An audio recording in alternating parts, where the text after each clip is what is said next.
Good morning, everyone. This is the Wednesday, March 8th, 2022 morning session of the Portland City Council, Keelan 2023. Please call the roll. Good morning. Rubio. Here. Ryan. Here. Gonzalez. Here. Maps. Here. Wheeler. Here. Now we'll hear from legal counsel on the rules of order and decorum. Good morning. Good morning. Welcome to the Portland City Council. To testify before council in person or virtually, you must sign up in advance on the council agenda at www.portland.gov/council/agenda. Information on engaging with City Council can be found on the council clerk's webpage. The presiding officer preserves order and decorum during City Council meetings. The presiding officer determines the length of testimony. Individuals generally have 3 minutes to testify unless otherwise stated. A timer will indicate when your time is done. Disruptive conduct, such as shouting, refusing to conclude your testimony when your time is up, or interrupting others' testimony or council deliberations will not be allowed. If you cause a disruption, a warning will be given. Further disruption will result in ejection from the meeting. Anyone who fails to leave once ejected is subject to arrest for trespass. Additionally, council may take a short recess and reconvene virtually. Your testimony today should address the matter being considered. When testifying, state your name for the record. Your address is not necessary. Disclose if you are a lobbyist. If you are representing an organization, please identify it. For testifiers joining virtually, please unmute yourself once the council clerk calls your name. Thank you. Thank you. First up is communications.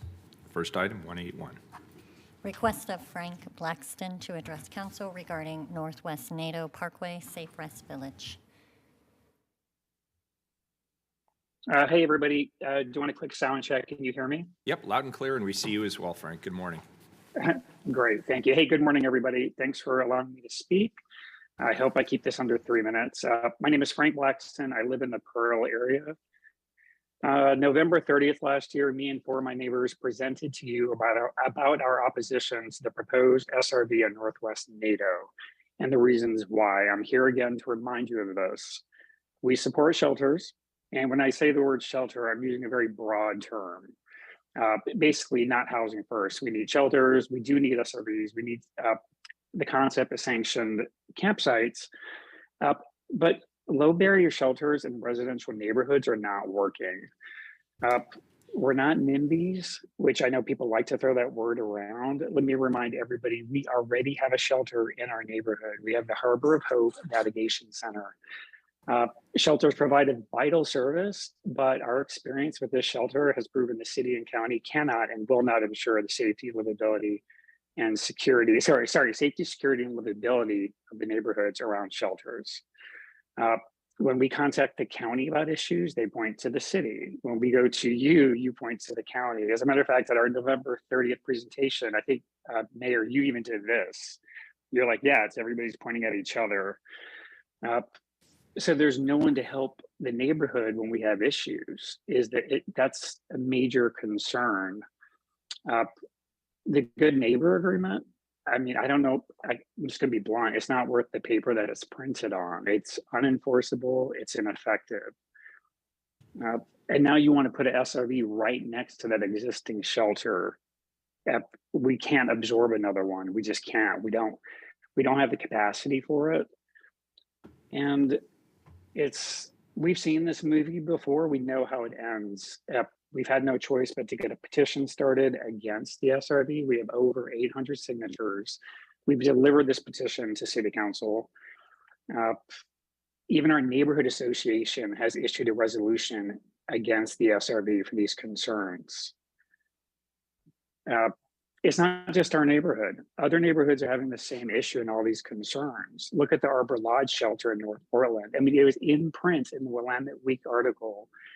When they're having serious issues there, the city points to the county and the county points to the city. Meanwhile, the neighborhood suffers. The Southwest NATO SRV, they had serious concerns.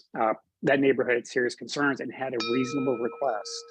While the county was responsible for that request, the city, you still allowed them to cite that SRV there and open it up without those requests being met. I don't want to put words in anybody else's mouth, but there's other residents from Montevilla that are about to speak. They have some of the same concerns. It is not just our neighborhood. So summary, I'm going to try to wrap it up. Past behavior is the best indicator of future performance. We don't see anything has changed. You're just trying to introduce more issues into a neighborhood. The Pearl neighborhood already has a shelter. Do not cite the Northwest. Do not put the proposed SRV on Northwest NATO. One last statement. I do feel like the city, you bear a lot of the blame for issues that the county should own. I do believe that. But you do have a responsibility. Don't cite more shelters until you and the county get on the same page. Neighborhoods with shelters deserve better. I hope I made sense. Thank you for my time. Thank you, Frank. Appreciate your being here. Next individual, please, 182. Request of Peter Blackston to address council regarding Northwest NATO Parkway Safe Rest Village. Peter, good morning. Hey, I'm going to jump. Hey, I'm so sorry. I'm jumping in. I made a request to swap Peter Blackston's spot with Evelyn or Julie. They should be present there, and I was told we can make this request here to swap spots. We're just past the cutoff. Is one of them present? Yes. Yeah, come on up then. Just one, because we only have the 5 slots. you can come up together and share the time if you'd prefer. Thank you. And if you could just introduce yourselves for the record. My name is Julie McConnell. Thank you. The press and social media, as you know, has published information about sanctioned camps being considered in the Montebello neighborhood. 3 sites have been mentioned within 18 blocks or less of one another. Information given from the media says that the city has been in conversation with the Volunteers of America seeking the use of their building at 8815 Northeast Gleason. The VOA issued a statement that these discussions remain preliminary and no agreement has been signed. A personal email to me from the VOA says that no plans have been made. However, other conversations with the VOA indicate their board is currently working with the City of Portland. Now, whatever the actual details are, whatever the actual plans are, you have made clear that you intend to put camps in Portland neighborhoods. Illegal camping will now be called sanctioned camping. The site on Gleason, owned by the Volunteers of America, that you are considering the use of, is across from a school and a church. It borders condos owned by elderly people and an apartment complex. It is right next to homes. It is down the street from a park and a community center, and 1 house away from Multnomah University. Our Portland neighborhoods suffer from shootings, toxic waste, profoundly ill drug addicts, fires. In fact, Evelyn and I just drove by a fire underneath the bridge this morning. A severe lack of police protection and response, virtually no access to drug treatment by those who seek it, and the closure of businesses that can no longer survive with rampant shoplifting. And so our question is, how does sanctioned camping contribute to the livability of our neighborhoods? I have been a resident of the Montebello neighborhood for more than 40 years. We, and by we I mean I and several people who have talked to businesses and neighbors in the area, would like the city to talk to us about sanctioned camps within neighborhoods. We are initiating a conversation. We want clarification from the city and the county on what they intend to do with these properties. I am asking the city and the county to communicate with the community prior to making their plans. We are meeting on March 18th, 1 to 3 p.m. at the Columbia Christian School at 9101 East Burnside Street. You are invited. Mayor Wheeler, you received an invitation last week. Have you looked at your calendar? Are you available? So I don't know if I'm available, but I want to be very clear. I'm focusing my time and attention on the service hubs, which is a completely different model that we're pursuing. And I'll let you finish the time that you have. Oh, that's okay. But I want to be very clear. My intention is to work with the community prior to it being announced. And in fact, Bobby, did we just send out yesterday flyers for one of the locations that we will likely use? We're considering it. We hope we can use, but we haven't even announced it to the press yet. We've announced it, however, to people in the immediate area, and we hope to meet with them and get their input and feedback. Okay. Well, we will have a I think conversation Commissioner Ryan may, at the end of your presentations, collectively, he may have more to say about SRB. Yeah. So on March 18th, we'll be having the meeting regardless. We do hope that the county and the city will attend. Neighbors will be there. We have put out 5,000 door hangers. We've talked to a lot of businesses and neighbors, and they really want to have a conversation about this. I appreciate that. Thank you. Thank you.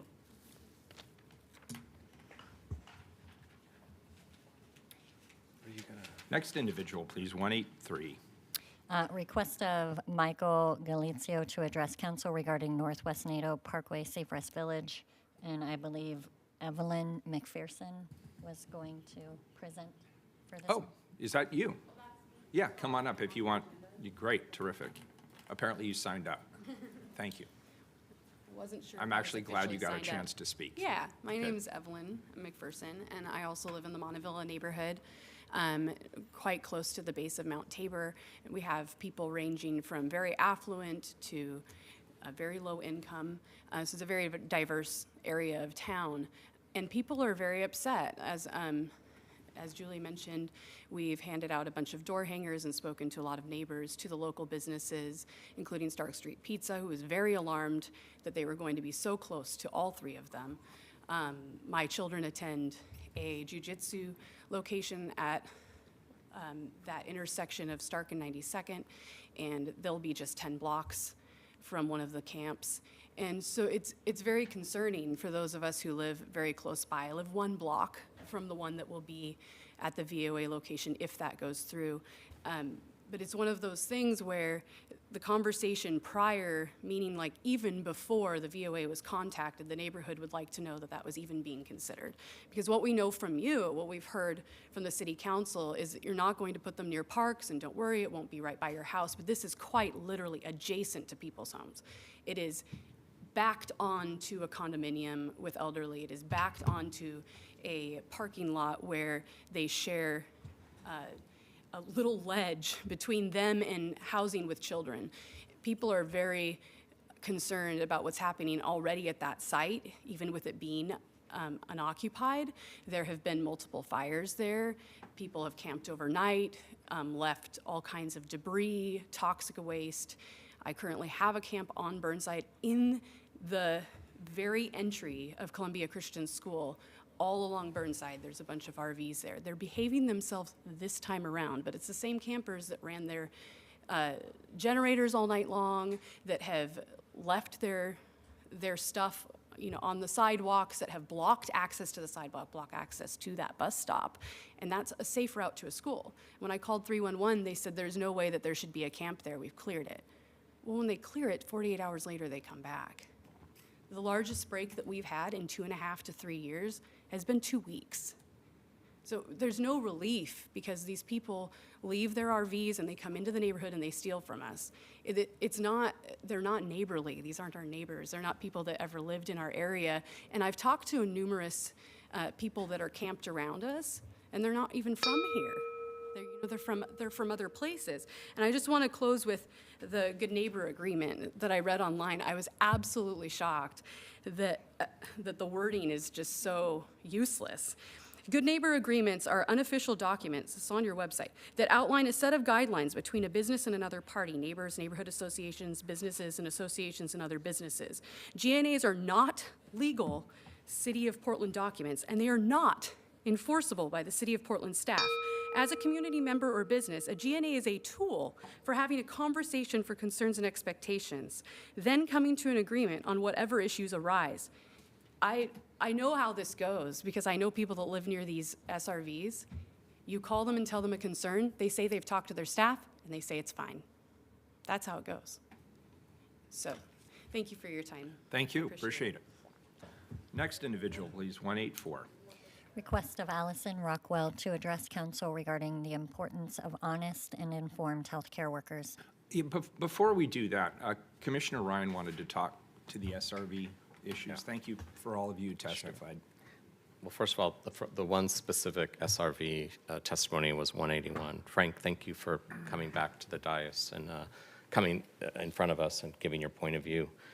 We hear you. We are well aware that the Good Neighbor Agreement with the provider of Harbor of Hope hasn't been strong over the last year. And we keep working together, the city and the county, to make the Good Neighbor Agreements resourced, first of all. They weren't resourced in the past, so we did do that. That was in the bump, not last year, but the year before. And I can report that the SRVs that we've opened in Multnomah Village and in Southwest NATO, and also they're working. We're getting good reports of the cooperation, because it takes cooperation to make good neighbor agreements work, from the provider to the systems that exist at the city and the county. So you're right to say our history is spotty between the city and the county on good neighbor agreements. We're in a crisis and we're figuring out how to continue to improve. And that's what we're doing right at this moment. And so I appreciate your feedback on what is going on in Pearl. We're listening, And we will have 4 open soon, and we have 3 more to go. So we have 4 open now, and we have a few more to go. And we will keep resourcing the Good Neighbor Agreements. We will keep building the system that is a cooperation between the provider and the systems of the city and the county. And you're right, we have to make them good. And I appreciate the other testimony that was stated today, because we have to continue to have transparency about the Good Neighbor Agreements. And they are important, because as a city, we're in a crisis, and we've got to figure out how to have shared sacrifice and shared commitment to get our city to move forward. And it's proving already that these on-ramps with services are actually working, and that people are getting into permanent housing, and they're doing much better when they get into permanent housing by having a chance to have a place to be safe and to receive services. It's a very humane way to help people move from chronic homelessness to actually having sustained housing. So we're on the right track as we keep building the system. I really appreciate the 5-0 support that we had at the very beginning of this, the sustained support. And Mayor, I know that you and the chair are now the 2-point people on homelessness. I do know that 2 of the shelters are talking about are county shelters that perhaps are in your weekly meetings or biweekly meetings with the chair. And so that's an example where the county's running 2 of those out in Montevilla, and the other one is discussions that have been taking place. Well, look, I'm going to be honest. I have nothing to do with those particular sites at all. That being said, somebody's got to take a leadership role. So March 18th, I'll be there, and I will hear what people have to say. I see a lot of smiling, because I actually predict it will be a very wild and interesting evening, but I will be there. I'm not afraid to be there and listen to people. A couple of quick thoughts. Number one, this is a conversation that's taking place in many urban cities all across America. I just got back from Coral Gables. There was a meeting of mayors from around the country. This was just this last weekend. We're all talking about exactly the same issues. Number two, our publics are heavily divided, even in this room. If you could sit where I'm sitting right now, you can see people are of 2 very different general views on this. There are those who are concerned about community safety and livability. There are those who are worried about a humane approach to ensuring that people can get connected to whatever services they need to get off and stay off the streets. I will tell you my opinion. We need to do both. We need to both protect and respect our public right-of-ways. My goal, as I've stated many times, is ultimately there should be no unsanctioned tent camping anywhere in the city of Portland. That is my goal. But to get there, you can't just sweep people from place to place to place. That's not an effective strategy. The strategy this is my turn to speak. The strategy should be to create opportunities for people to connect to services. And we know from the surveys we've done of people who are living on the streets today that they need access, obviously all of them, to some housing, something better than, excuse me, this is my turn to speak.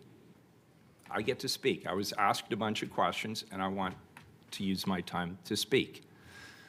I believe that we need to both create opportunities for people to better connect to services, whether it's behavioral health, whether it's substance use disorder treatment, whether it's job training, obviously navigation towards housing, when people are ready for that and when we have the housing. On the other side, I also believe that unsanctioned camps create dangerous and squalid conditions for the people living in them. We've seen that with over nearly 200 people dying on our streets last year.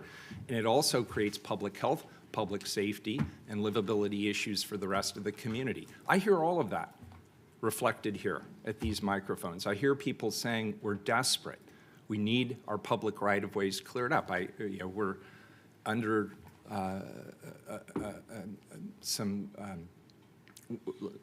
we're working with advocates for those who are disabled in our community who say they can't even access our public sidewalks. They have to go into the street. I hope nobody here thinks that's acceptable. I also hear from people who are on the streets who say, look, don't just keep sweeping me. Give me the opportunity to connect to services in a humane way so I can recover my life. And we know that we can do that. So it's both.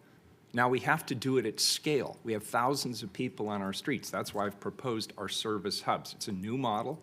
It's one where we have just found a service provider through an RFP process. We have just identified our first location through an extensive process. We are now working with the community in that immediate area on this particular location. And I believe it will create both a safe, stable, humane, and an effective way to help people get off the streets. So I just want to acknowledge, I understand we're all very divided on this subject. This is a tough one. It's multifaceted. But I believe as a community, if we listen to each other, if we work with each other, we can solve it. We can help show other cities around the country how to do it. That's my goal. Thank you. Yeah, Mayor, just to add, I hope everyone can agree on this. We have we have 150 people that are now safe in Safe Rest Villages today, and they are getting services, they are being seen, and they're moving into permanent housing. That's what we want to build. Our job is to build. Let's do this. Let's not have a shouting match in council. I'm just asking you. Let's give it a try. I've got people who are ready to go. People on the streets who are interested in. We know that people. Excuse me. We know that people. Excuse me. You do not represent all people on the streets, and I'm telling you through our surveys, people are ready to do it. Next individual. Excuse me. If you keep disrupting what's going on. I'm listening to the people who signed up to testify, and I'm responding. You aren't testifying, so be quiet. Thank you. Next individual, 185. Thank you. Please do. 185. 184. Oh, we're at 184. 184, I apologize. Request of Allison Rockwell to address council regarding the importance of honest and informed healthcare workers. I believe Allison was going to join us in person. Is Allison here? Allison, are you here today? Nope. All right, thanks. We'll move to the consent agenda. Oh, First, one more communication. Oh, 185? No. Great, No. sorry. Request of Elizabeth Adams to address council regarding property safety concerns. Welcome, Elizabeth. Thanks for being here. Don't be terrified. Look, this is democracy working the way democracy works, but people will respect what you have to say. Everybody who comes to this microphone gets to be heard, Thank you. regardless of their opinion. Everybody gets to be heard, so please Thank go you. for it. Thank you for your time. You bet. My neighbors and I are desperately in need of your help. The property adjacent to us at 13828 East Burnside, the owners of the property have neglected the property to squalor conditions. We fear for our lives daily. 3 weeks ago, there was a major fire that nearly took our home. Within 12 hours, 50 feet away, another fire. 48 hours ago, there was a drive-by shooting.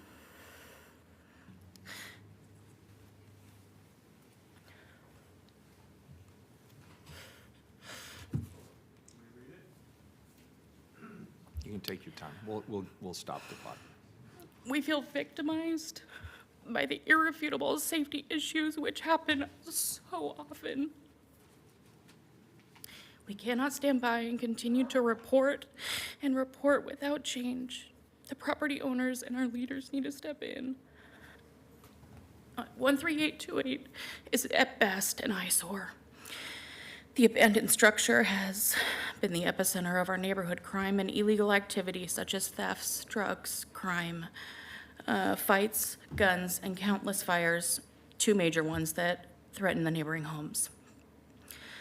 The property is a dumping ground for biohazard trash, uncapped needles, feces, and flammables, not to mention the drive-by shooting on Monday. We call the police, and when they have time to respond, they are amazing. We're just told we don't own the property and there's nothing they can do. The owners are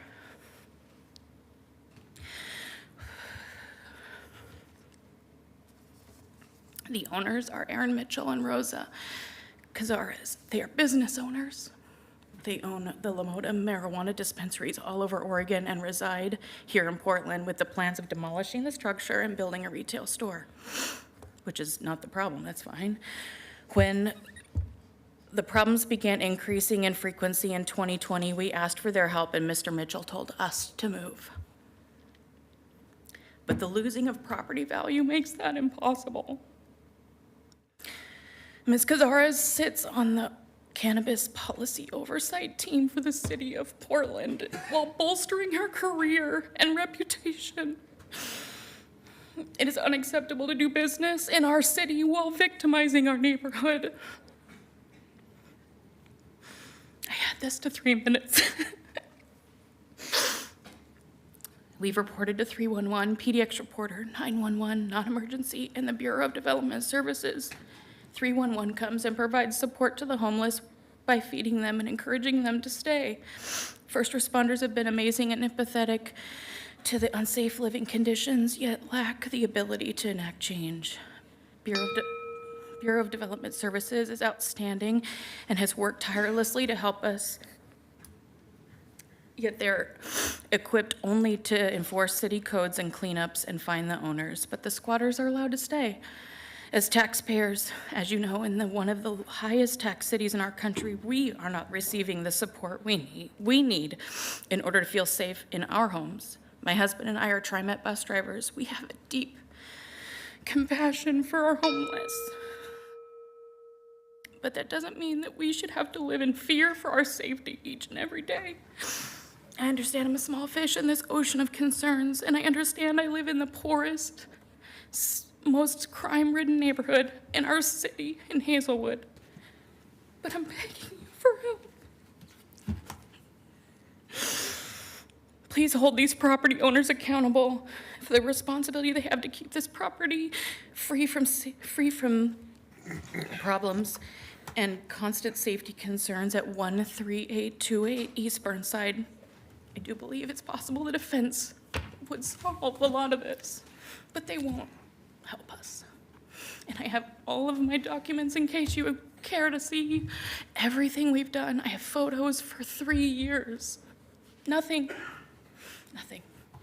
So let me commit to this. Let me see what I can do for you. Can you, I don't know if Bobby is still here. Bobby, are you? Can you do me a favor and see Megan right there? Megan, can you wave on your way out? And can I get your contact information? Absolutely. Let's see what we can do. Sorry, I'm Not, trying to get out. it's a pretty intense thing. Commissioner Gonzalez, I think, had a comment as well. I just want to thank you, Ms. Adams, for testifying today and the videos of the 10 fires you showed. I am so sorry for what you've gone through, and I just have a few comments on it. First of all, I want to thank Commissioner Ryan and Rubio for their leadership at BDS. It sounds like they have stepped in and have been helpful, so Absolutely. I want to air my appreciation for their leadership there. But your story is reflective of the single biggest challenge in Portland today. How do we balance compassion for those in crisis, including those in our homeless community, while restoring and protecting public safety in the city? The basic function of civil society. Unfortunately, your experience is also entirely predictable. Between 2019 and 2021, Portland Fire responded to 2,560 homeless fires. 2,560. As long as we continue to hand out tents and tarps, as long as RVs and vehicles are being used as housing, much less Excuse me. drug- Excuse me. Last week, we went through this. He's speaking. Then you need to leave. We'll take a 3-minute recess while they are vacated from the chamber. Recording stop.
Just want to reiterate Thank you. again,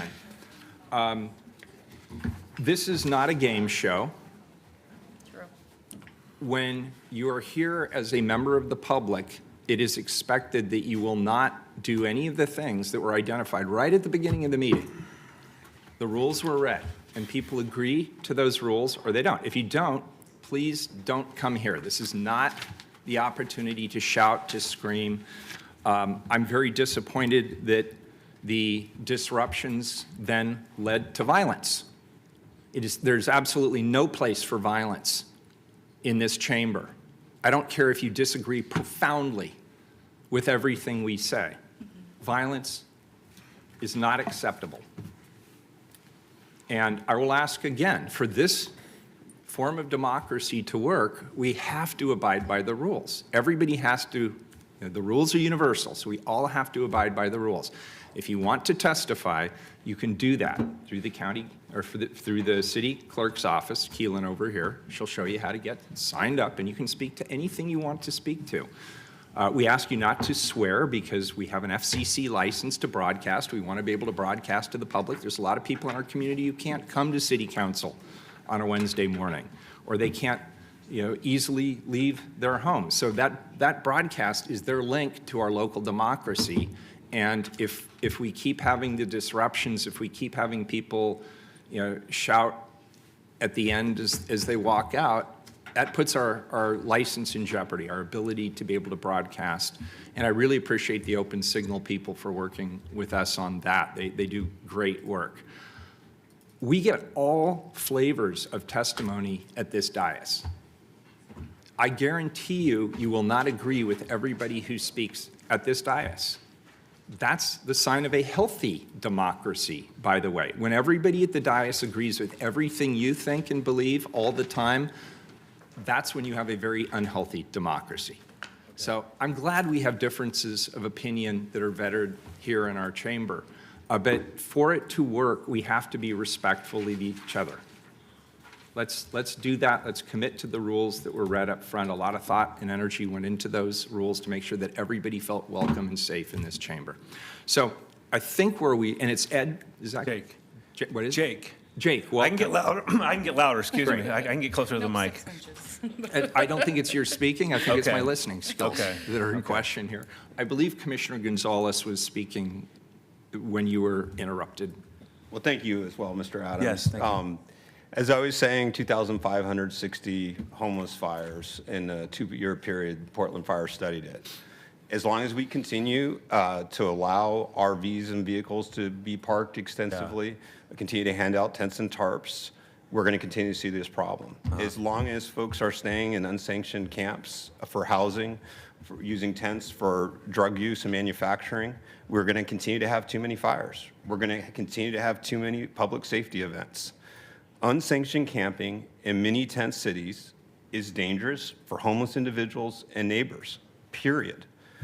Your experience is tragic. Collectively, we have to do better. That is why I fully support the mayor's direction to end unsanctioned camping in the city and transition everybody on the streets to service hubs, where individuals previously living on the streets in blatantly dangerous environments can instead live in safe, secure environments complemented with services people need to get back on their feet. The mayor's direction is the right one and unanimously supported now by this council. Is also why I have asked the fire department to partner with the Community Safety Division on fire prevention standards in our service hubs. This is a really important thing. Anytime you have a large number of folks, whether in a sanctioned or unsanctioned environment, we've got to think through fire prevention. So we're asking the fire department to work with the Community Safety Division to think this through and learn from what the UN has done in refugee camps on this topic. I want to remind everyone that in 2021, 1 in 3 fire deaths were in the homeless community. 1 in 3. This is less than 1% of our population, but 1 in 3 of deaths from fire were in homeless camps. This is why I impose a moratorium on tent and tarp distribution by my public safety bureaus. It is why Commissioner Mapps' PBOT is increasingly addressing RVs parked in right-of-ways while living with substantial enforcement constraints. It's why we have to continue an ongoing discussion about how we hold property owners responsible when they let their properties go this badly. So with that, again, I appreciate your comments. We feel it and hear it every single day. We are going to work for the next 22 months in this form of government to address this issue head on. Please keep testifying. Don't give up on the city. And thank you again for coming. Thank you. Thank you. I hope you'll come back. It's not always this wild, just so you know. Okay. But it is memorable. Okay. Yes. Thank you. Well, I hope I don't need to, in our other avenues of Yeah, and what's did worked Megan in get place. your contact info? I'll check with her on the web. Perfect, thank you. I really appreciate your being here Thank today. you. Thank Thanks. you. Thank you. All right, that completes communications, if I'm thinking correctly. And then the consent agenda, I feel like there was something I'm pulling off the consent agenda. Bobby, was there something I'm pulling off the consent agenda? No. Did it already get pulled? Yeah, Mayor, there was a request for item 190. Which one? 190. Yes, yes. So I would like to pull 190 back to my office. There's some further discussions we want to have. So 190 is off the consent agenda. Have any other items been pulled off the consent agenda? No. Very good. Please call the roll on the remainder of the consent agenda. Rubio. Aye. Ryan. Aye. Gonzalez. Maps. Aye. Wheeler. Aye. Consent agenda is adopted. We'll move to the time certains, please. First time certain is item number 186. Appoint members to the Independent Salary Commission for terms to expire August 31st, 2023. Colleagues, this is a report. Appointment of the Independent Salary Commission marks yet another important milestone in the implementation of the city charter reform passed last November. As prescribed by the charter, The Salary Commission is comprised of 5 human resource professionals with compensation experience. These HR professionals are tasked with setting the salaries for the incoming 12 City Council members, the mayor, and the auditor, starting on January 1st, 2025. The Commission must conclude their work by August 31st of this year. Today, I'm seeking Council approval of 5 members to serve on the Independent Salary Commission. In addition, I'm recommending the appointment of 2 alternate members, which will ensure the Salary Commission is able to complete its work within the very short timeline prescribed by the Charter without any delays, because the timeline is short. I want to thank the Charter transition team, including Diana Shiplet and Jamie Dumahill, my staff, and my Council colleagues, for working with my office to select this group of what I think are very impressive appointees. With that, I'll turn this over to Jamie Duhamel, Special Project Coordinator from the Charter Transition Team in the Office of Management and Finance, and of course, Kathy Bless, our Director of Human Services, to introduce our Salary Commission nominees. Thank you for being here. Good morning, Mayor Wheeler. Thank you for that introduction. Good morning, Commissioners Mapps, Rubio, Gonzalez, and Ryan. I am honored to be here today. I think Keelan is pulling up our presentation. My name is Jamie Duhamel. I am a staff member with the Charter Transition Team housed in the Chief Administrator's Office and the Office of Management and Finance. And it is my privilege to work closely with the Bureau of Human Resources to help stand up the Salary Commission. And I will continue to work in partnership with them as the Commission does its work for the next 5 months. So before we begin, I want to thank the many people who, in addition to the Bureau of Human Resources, of course, helped to bring the recommended commission appointments to you today. This process would not have been possible without assistance from the Office of Civic Life, City Council staff, particularly Haley Blonsley of the Mayor's Office, and my coworkers on the transition team. So thank you all for your collaboration. Next slide, please. So as you know, in November 2022, registered voters supported a broad range of charter reforms by approving ballot measure 26-228. And among those reforms was the appointment of an independent salary commission that will set salaries for elected officials. The Salary Commission must include 5 commissioners who will be seated no later than March 15th, 2023, and they must complete their work by August 1st, 2023. The process this morning ensures that we meet the required March 15th deadline. Moving forward, the Bureau of Human Resources will reconvene a Salary Commission every 2 years to evaluate the methods and salaries and make adjustments as needed. Next slide, please. So according to the charter amendments, if at least 3 salary commissioners agree on a salary proposal, then those salaries will take effect starting with the newly elected body on January 1st, 2025. However, if after 2 votes the Salary Commission is unable to reach a majority, the most recent version of the proposal is forwarded to the City Council for consideration and adoption. And now I'd like to turn it over to the Chief Human Resources Officer, Kathy Bless, to describe the selection process and to introduce the selected commissioners. Good morning, Mayor Wheeler and Commissioners. I am Kathy Bless, Chief Human Resource Officer. I appreciate the opportunity to present this morning, and I also, oh good, thank you for changing the slide. I also want to thank the Chief Administrative Office. I want to thank Barb Sipples, the Interim Classification and Compensation Manager, your office, Mayor, and all others who have helped us to get to this point. The Bureau of Human Resources partnered with the Office of Civic Life, the Chief Administrative Office, to help develop a job posting to attract qualified commissioners. Applicants responded to questions relating to their background as human resource professionals, their experience setting pay, their engagement with the principles and practices of equity and inclusion, and their involvement with their respective communities.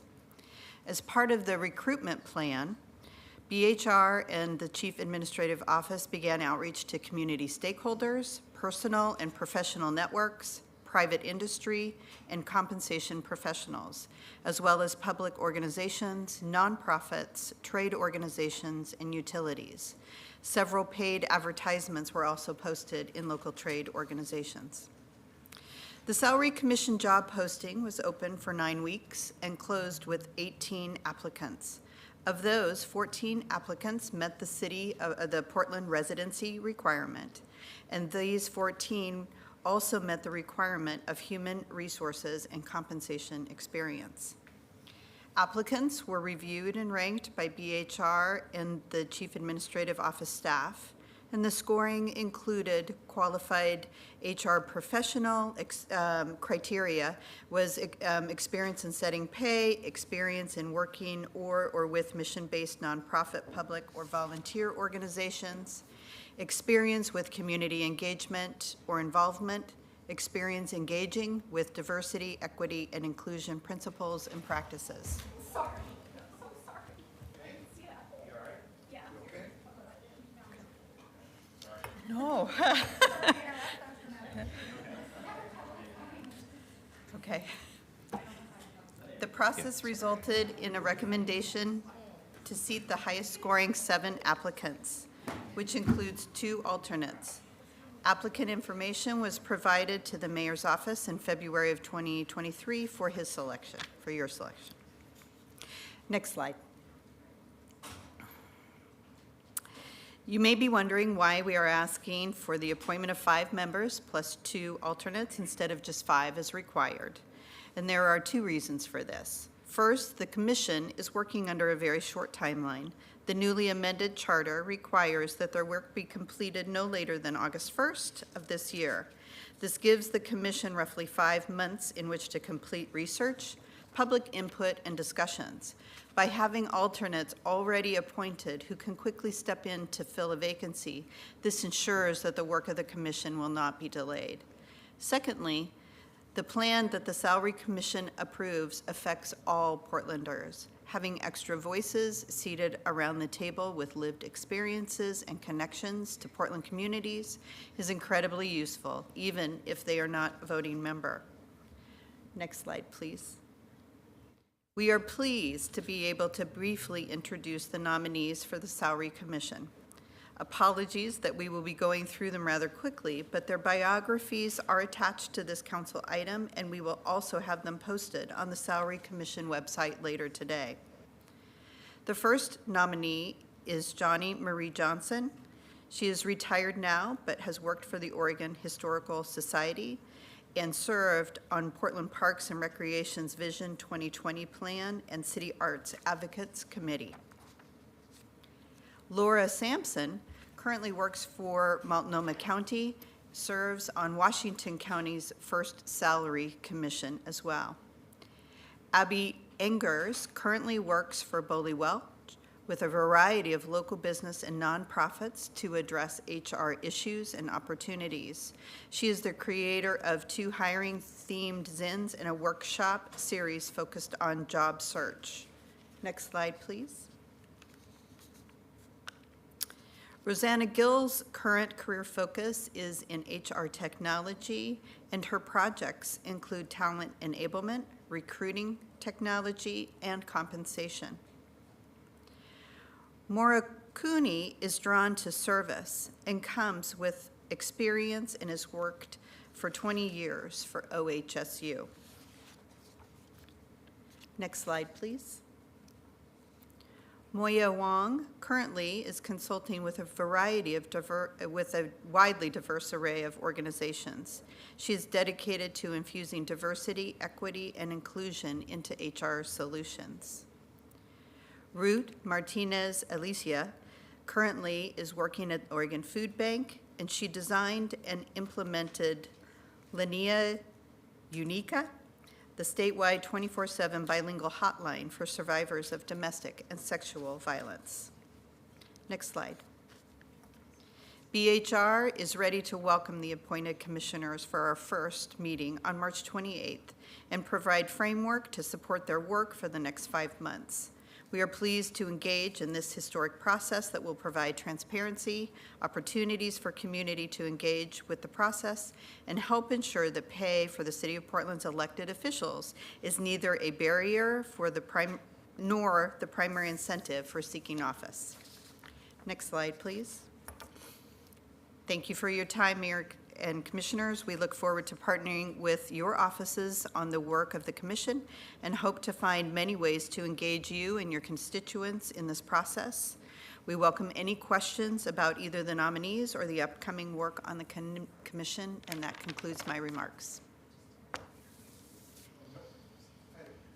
Question. Thanks so much. Looks like a great group of appointees. One sort of architectural question. As I understand what is before this commission, they are assuming that the electeds will be full-time, no outside compensation. Is that correct in terms of the assumptions going in? I believe that that is correct, yes. Because that's a carryover from the current. And I assume that there's no real space to evaluate alternatives given the tight timeline and constraints and the fact that charter is in fact teeing it up to be that way. I would just put it out there as, you know, as the city evaluates in the coming years how we attract the right people to run for city council, whether we need to revisit that at some point in the future, whether a legislator without executive responsibility, which is what city council will be in January 2025, whether we should open the door to folks to have outside compensation so that we can attract quality candidates. And again, it's not a decision for this commission to make, for this group to make. I just put that on the record as we continue to evaluate how we attract good people and keep good people to serve the city. With that, thank you. I have just a basic question. Well, first of all, the nominees are great, so I'm going to support the nominees. And I really appreciate. I was honestly a little nervous because unlike some of the other commissions that are overseeing parts of the transition, this one had very specific and narrow requirements. You know, they had to have experience with a compensation structure. They had to have experience as HR professionals.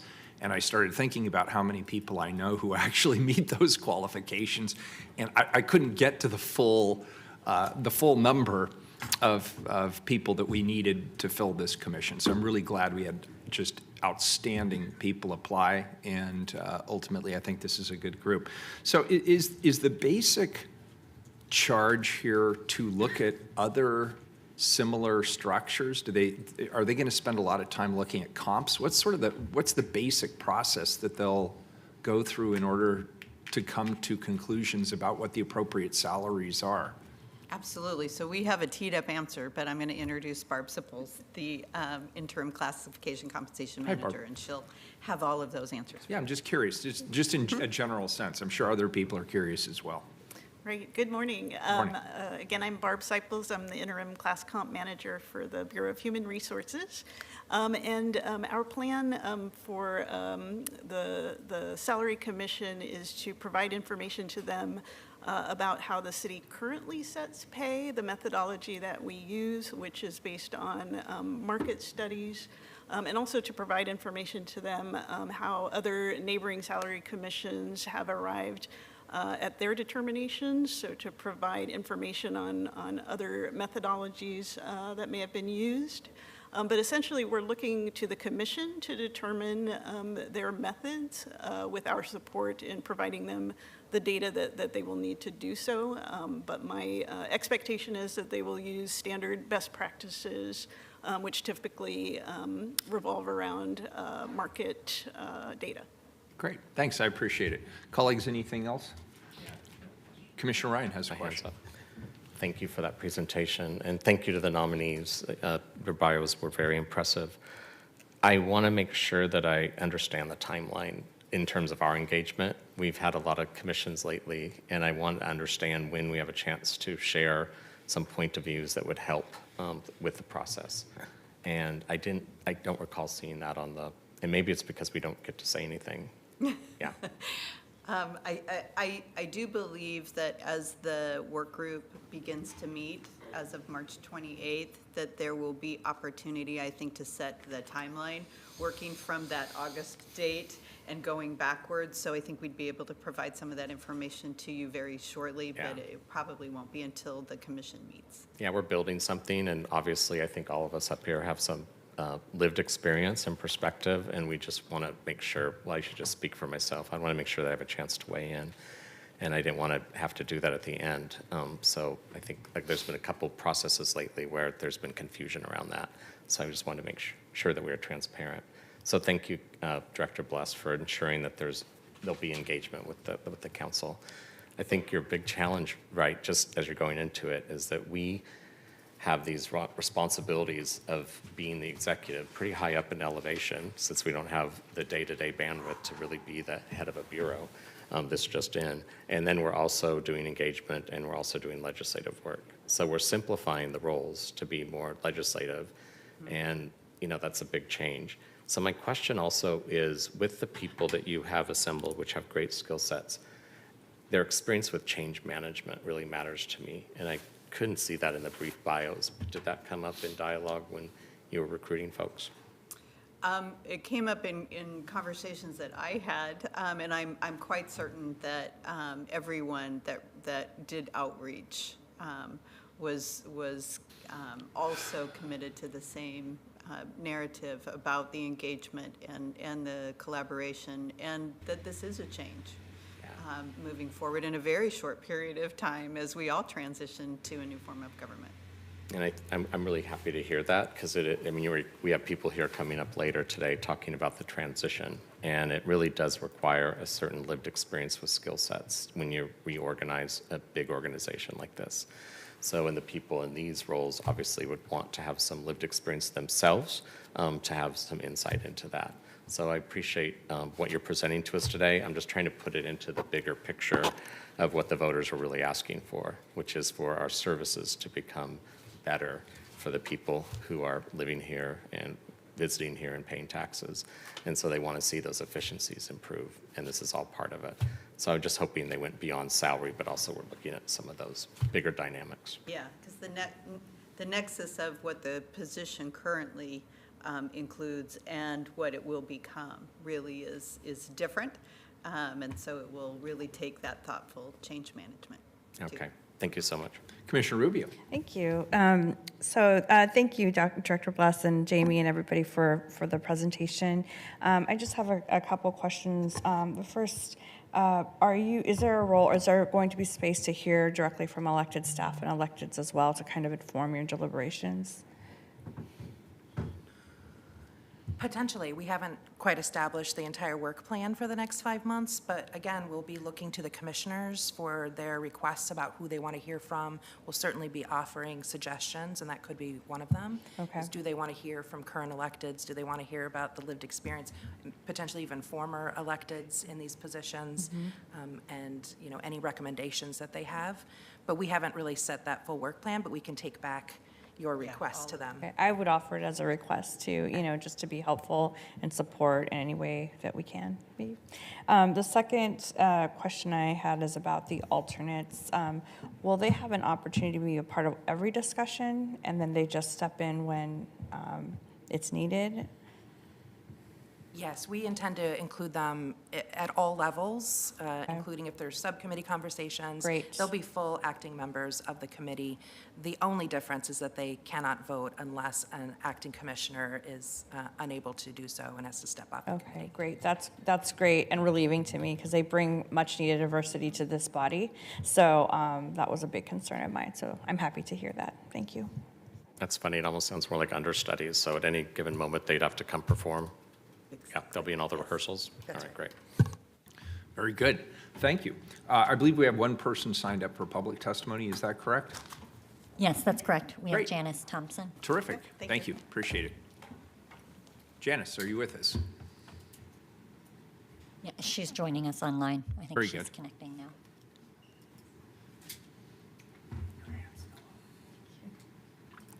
Janice, can you connect? Oh, there you are. I see you. And you're still muted. There you are. Hi, Janice. Hello.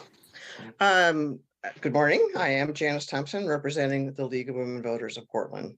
The League would like to thank the City Council for your timely confirmation of this solid group of human resource professionals as members of the Independent Salary Commission. We also thank the Salary Commissioners for their service and echo Commissioner Rubio's comment on the importance of full involvement of the alternates. The League has every confidence that this commission will meet its August 1st deadline that begins the new practice of HR professionals setting the salaries of Portland's elected officials as of 2025. The work of the Independent Salary Commission is an important component of the voter-approved charter reforms.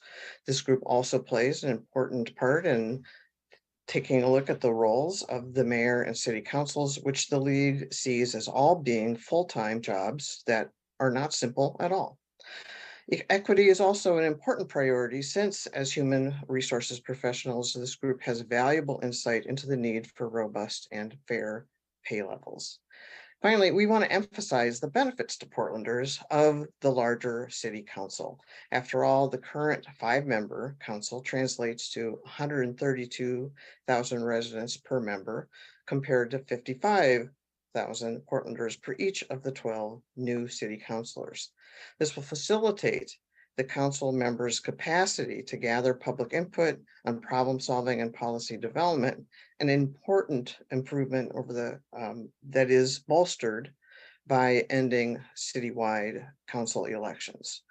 Thank you for confirming the Independent Salary Commission. And again, the League extends our great appreciation to the commission members for taking on this important task.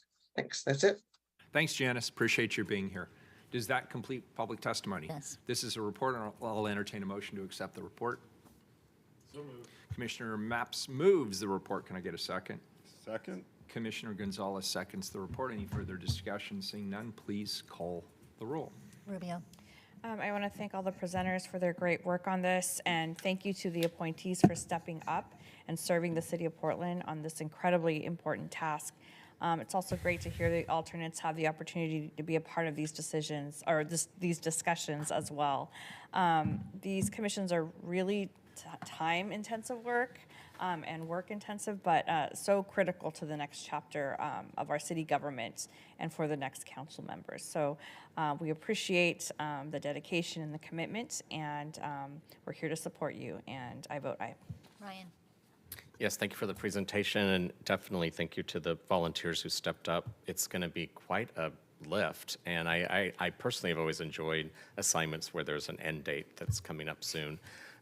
However, it really does put a big strain on your life. So I want to thank them for stepping up, and also for your families and your loved ones for supporting you in that service. I loved what you're talking about in terms of the alternates, because of the short timeline, and it's inevitable that someone might need to drop out. It's just great to hear that they'll be ready to jump right in.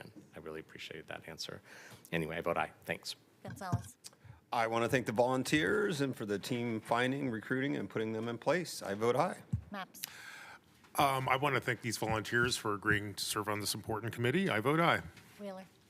So thanks to Diana and Jamie and the rest of the charter transition team for your work on this important process. Director Bless and your team as well. Also, I want to thank my staff and my fellow commissioners for continuing to work with my office to appoint what I think is a really outstanding panel of folks within our community to help us move the charter transition forward. I also, most importantly, want to thank those who are stepping forward to serve on this important commission over the next 6 months. I appreciate your time, your talent, your energy, your commitment to the city of Portland, and your willingness to do this great work. I vote aye, and the report is accepted. The appointments are approved. Thank you. Next item, also a time certain. Item number 186, please. I'm sorry, we just did that, 187. Authorize request for proposal and contract agreements for the vehicle towing and storage services and abandoned vehicle towing and storage services. Commissioner Mapps. Thank you, Mr. Mayor. Colleagues, this item comes to us from PBOT, and it could not be more timely. This ordinance deals with towing abandoned vehicles in the public right-of-way. You may not know that PBOT manages the basket of contracts the City of Portland, Multnomah County, ODOT, the Port of Portland, and TriMet use to procure towing services to remove vehicles obstructing public streets. Today, PBOT seeks council's approval to issue a request for proposals for the towing and storage of abandoned vehicles in the public right-of-way. The services to be provided by these contractors will include accident recovery, towing hazards from the public right-of-way, towing broken down or damaged city equipment and vehicles, transporting vehicles that are evidence in a crime, towing abandoned vehicles from the right-of-way, and removing dangerous RVs from the public right-of-way. Colleagues, you will be glad to know that these contracts provide 3 layers of protections to Portlanders. First, this contract caps base towing fees at $230. Second, this contract creates a mechanism to help financially strapped Portlanders pay down towing fees. And finally, this contract would allow a broader range of businesses to compete to provide local governments with towing services. This ordinance limits the total cost of these contracts to $5 million or less. Here today to tell us more about this proposal, we have Mark Williams, PBOT Regulatory Division Manager, Tim Moore, Towing Administrator, and Wendy Serrano, PBOT External Equity Services. Thank you, staff. Please tell us more. All right. Excuse me. Thank you, Commissioner Mapps. Good morning, Mayor Wheeler, and good morning, Commissioners. My name is Mark Williams. I'm the Regulatory Division Manager for the Portland Bureau of Transportation. As Commissioner Match mentioned, with me today is Tim Moore, our Towing Administrator, and Wendy Serrano, who is the PBOT's Equity and Conclusion Manager. The ordinance before you this morning is to authorize solicitation and execution of contracts for towing storages, or excuse me, for vehicle towing and towing of abandoned vehicles and storage services. We would also like to take a few minutes to talk about the program and highlight some of the changes we're proposing, as well as the rates that will be offered to our vendors with the new contract agreements. PBOT manages towing contracts used for towing services for the city bureaus as well as our external regional partner agencies through intergovernmental agreements. In addition, PBOT regulates and issues permits for private property impound tow operations throughout the city of Portland. All rates associated with the towing agreements and the private property impound tows are established by the city. This means that towers can only charge constituents an established set rate. We plan to present recommended changes to the private property impound code to City Council later this year. Towing can be complicated, so I want to take a few moments to explain the 3 basic type of tows that take place in our city. We have contract and abandoned vehicle tows. These are tows associated with our contracts in which the city regulates the rates that the towers can charge. Then we have private property impound tows. These are tows that are provided to private property owners and occur on private property. The city regulates these services and the rates in the City of Portland City Code. Finally, there are constituents who request private tows. These tows represent services through roadside assistance programs like AAA, or anytime a constituent calls any tower licensed to operate in the state. Rates associated with private tows are not regulated by the city. These are a few services that the contractor towers provide. They range from accident recovery on our roads and freeways within the city of Multnomah County to removing derelict RVs from the right-of-way. As I stated earlier, all these services provided through our tow contract agreements are available to our city bureaus and our regional agency partners, including the Port of Portland, Multnomah County, and the Oregon Department of Transportation. These organizations can request towing services through our automated dispatch system. This chart shows the number of tows through our contract over the past 2 years. The blue bar represents tows by our city agency partners and the city for services such as accident recovery, removing hazardous vehicles from the right-of-way, vehicles towed as evidence to a crime, or towing city-owned vehicles that have broken down and need to be towed back for repair. The green bar represents abandoned vehicles and abandoned RVs towed almost exclusively by parking enforcement. Much like other industries, the towing industry is facing challenges. For example, recruiting and retaining qualified CDL drivers and the rising cost of insurance and the rising cost of fuel. As you can imagine, some of those challenges impact their ability to provide service to our bureaus and our agency partners. Agency partners can experience delays in response time that can be a negative impact on our communities and the safety of the public and our first responders. The new contracts issued as a result of this RFP will contain changes designed to be more inclusive, improve service levels, and maintain consumer protections. I'd like to take a few moments to highlight two of the changes that we're excited about. We have redefined the company qualifying criteria to attract MWESB-owned towing companies. By reducing the number of tow vehicles a company must have to be issued a city contract, we hope to open the door to smaller companies to fill the gaps in service that larger companies are unable to respond to.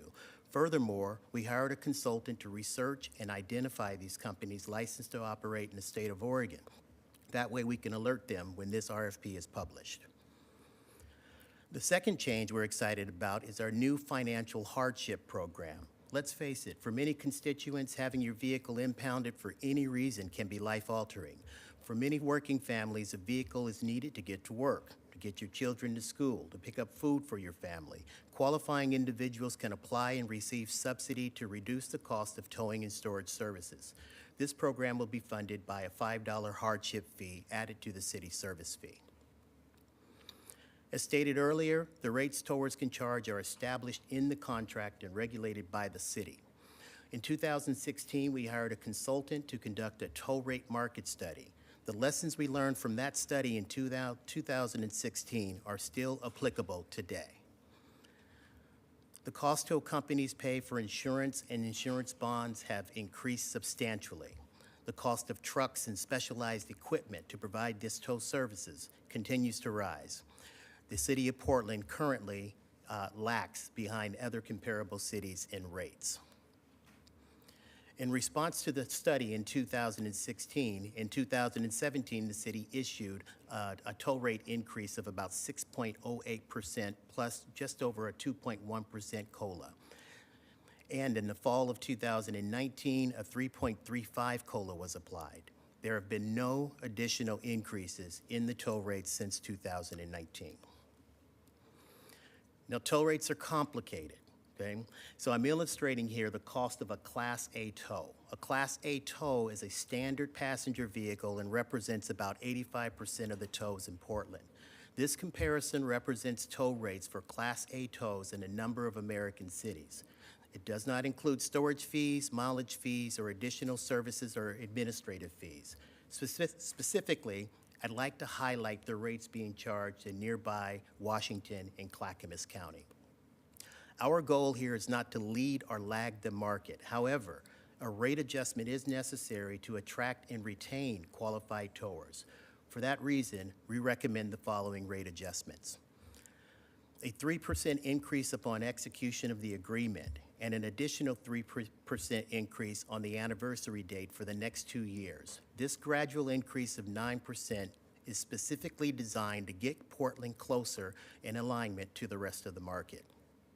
Additionally, we recommend a maximum 5% cost of living increase annually based on the CPI for the term of this agreement.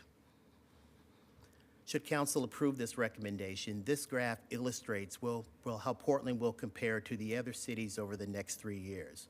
However, this graph does not take into consideration any rate increases that will occur in those other cities. So by fall of 2023, a 3% COLA would be applied plus the 5% COLA. By fall of 2024, a 3% increase would be applied plus up to a 5% COLA. And by 2025, the additional 3% and the 5%, or up to a 5% COLA. Now, the rates on the previous side represent what the towers could charge for a Class A tow. However, what really matters the most is the cost that the consumer pays to get their vehicle out of impound. The city of Portland, like many other cities, charges administrative fees. So on this slide, we illustrate the city service fees that we add to the cost of every tow and what those fees are for. The parking enforcement fee, This fee applies to parking enforcement tolls with the exception of abandoned vehicle tolls and is used to offset the cost of parking enforcement operations. The city service fee. This funds the towing program within PBOT. Among other administrative duties, this program investigates consumer complaints, attends code hearings, and helps coordinate logistics between our Bureau and agency partners and our contracted towers. Towing administration is a cost recovery program and does not receive any general transportation revenue. The dispatch fee. This fee is passed through to cover the cost of our dispatch technology, which is the software and mobile application used to request and assign tows. This per toll licensing approach is used by other cities that also use a software support dispatch system, and this model offers unlimited user licenses. The derelict RV fee. It's currently at $9, and we recommend an increase to $15. This fee helps offset the cost to tow and demolish derelict RVs. The derelict RV program currently costs the city around $1.2 million annually. With the increase from $9 to $15, we hope to offset the cost by $260,000 during the next fiscal year. The hardship fee. This is a new fee that will be used to fund the new financial hardship program. If council approves the fee rates proposed today, a standard Class A tow vehicle or a Class A tow would cost the consumer about $144 plus city service fees. Again, this does not include storage fees or any other towing-related expenses. So in closing, I'd like to recap our main objectives. One is we want to maintain consumer protections by continuing to regulate rates, adjust rates so that towers can, the rates that towers can charge to align better with the market. We want to provide opportunities for MWESB towers. We want to improve safety and response time, and we want to provide support for people facing financial challenges. That concludes my presentation. At this time, I'd like to introduce Wendy Serrano, our PBOT Equity and Inclusion Manager, to say a few words, and Tim and I will remain here to answer any questions that council might have. Good morning, Council. Good to be here today. I just want to highlight that we're really excited about the equity lens being applied to both the increased opportunities for contracting here in the city, as well as the opportunity to really support those residents that face financial hardship when needing to retrieve their vehicle. Last year, the City Budget Office actually had a fellow from Portland State University who conducted research around fees here at the city and also at the national level. It is through this research that we know that fees, when applied, serve as punishment for committing offenses and levied to support operational expenses. And in jurisdictions across the entire U.S., we see the fines and fees too often are implemented disproportionately, and those effects really impact low-income communities and communities of color. We really hope that this hardship fee is going to help us rectify that. And just to highlight that oftentimes cities can really enforce reform in their policy and fees through the transportation departments. It's usually the first area to go to. So I'm excited that you all will be finding support for this new fee. And again, thank you for your time today. It's good to be here. Does that complete your report? Yes. Awesome. Yes, thank you. Any questions at this juncture? Commissioner Ryan, then Commissioner Gonzalez. Okay. Hi. Thank you for that report. I wanted to make sure that when you looked at the fees, when we added, let's see, there are tow fees and then there's the city services fees. So when we looked at that chart comparing to other cities, did it include both of those? It did not include, excuse me, thank you, Commissioner. It did not include any of the additional service fees or administrative fees on that chart. Okay, that's what I assumed, but I wanted to make sure I asked that question. So it was just that was just the first part? Correct. What was that called? The That was tow fee? That was for a standard Class A tow that represents about 85% of the tows that occur in Portland. So we were trying to simplify the chart a little bit. No, I get that part. Okay. But, you know, the consumer is the consumer, and they're the consumer in every city, and they experience whatever the big enchilada is. So, yeah, I am missing that information. Was it because it was just too hard to do apples and apples when you started looking at that? That's exactly what it was. Those fees range, depending on the city, from 25, I've seen them as high as 185, I believe. That was in Sacramento, California, and that was on top of the cost of a tow. But one of the things that we also discovered is that a lot of programs have the towing administration, if you will, blended in with another program. So it might be ran by the licensing bureau, as it used to be in Portland several years ago.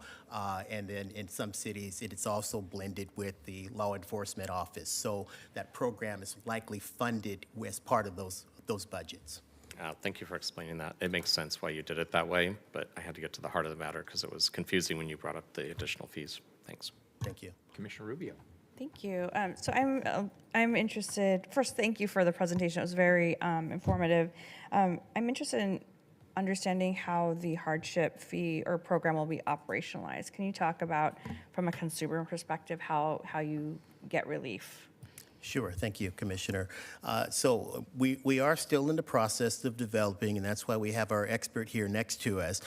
But our initial approach is to look at individuals that already qualify for other state, county, or federal benefits. For example, if you already receive SNAP services or some sort of housing assistance, you would automatically qualify for that hardship program. That makes it quick, that makes it easy. That's usually documentation that a constituent could provide, and then we would help subsidize the expense for that individual.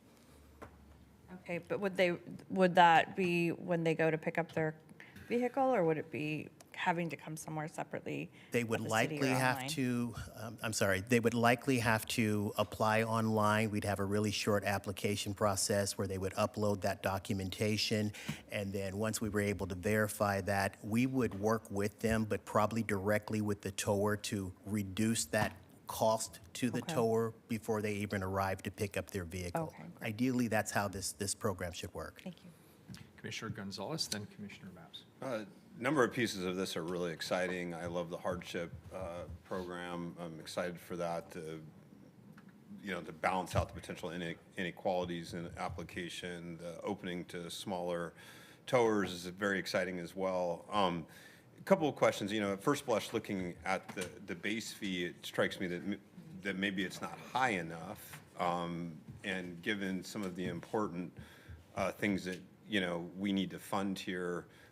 One, we need to attract towers, right? So that are willing to work in the city of Portland. And then also, and my language, I should be more precise. So the towing fees as well as the administrative fees, when they're paying for, the derelict RV fund, it sounds like that's still going to be a gigantic deficit for PBOT, right? This isn't even anywhere close to covering what PBOT's going to have to pay to tow those RVs. I guess just the question is, to you all, are we charging enough here, particularly when we're going to address hardship, right? We're going to work. Sounds like we're going to work hard to make sure those on the lowest end of the economic spectrum are not going to be, lives are going to be completely turned upside down. But others who have more ability to pay, I'm just wondering if they should be charged more here. Thank you, Commissioner, and that is a wonderful question. So this is something that the city probably should have addressed several years ago. So as a result of that, we are behind. We should probably be somewhere in the neighborhood where Clackamas County and Washington County is today. To provide these services for towers, it's very expensive. And I've heard historically, because we don't allow a high enough charge for these towers, that some of them have actually left the contract and they're not here with us today. So our approach was really not to, I guess we didn't want to issue like a sticker shock, but to kind of gradually get us where we need to be over time, which is up there where Clackamas County is and Washington County is. Ideally, that's where we should be today. Okay. I mean, so I'd submit to my fellow commissioners and the mayor here, as long as we're comfortable that we're going to address hardship adequately. That's my big precondition here. I would be supportive of a faster timeline for increasing those rates, and certainly want to think about the administrative fee the city's charging. If that's financing some important pieces there. So whether we're talking the towing fees to attract towers or the administrative fee, if we're comfortable that we're going to address the equity piece and the hardship piece, I would be supportive of more aggressive rate increases, whether we do that today or at a later juncture. Okay. Thank you, Commissioner. We appreciate that. I'm sure the towers that represent some of the local partnerships that we have right now also appreciate that comment. We'll be more than happy to work with any of your offices as we continue to refine these rates and also include your input on what we're doing with the financial hardship program. We'd love to hear your thoughts. Commissioner Mapps?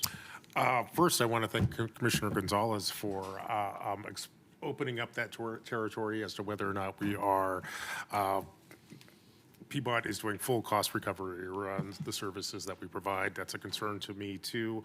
I am engaged in dialogue with the Bureau around that, and I can pretty much guarantee you that over the course of the next 18 months, I will be back before this council exploring ways to place PBOT on a stable financial ground.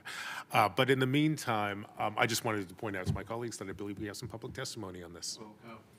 Very good. How many people do we have signed up, Keelan? We have 5 people signed up. All right, 3 minutes each. Name for the record, please. Thank you very much. Thank you, sir. First up, we have Devin Edwards. Welcome, Devin.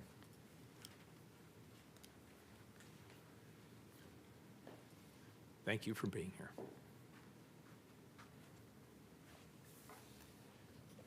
Good morning.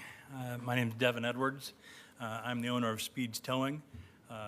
Been a family-owned business here in Portland for 65 years, and we are on the Portland contract for towing.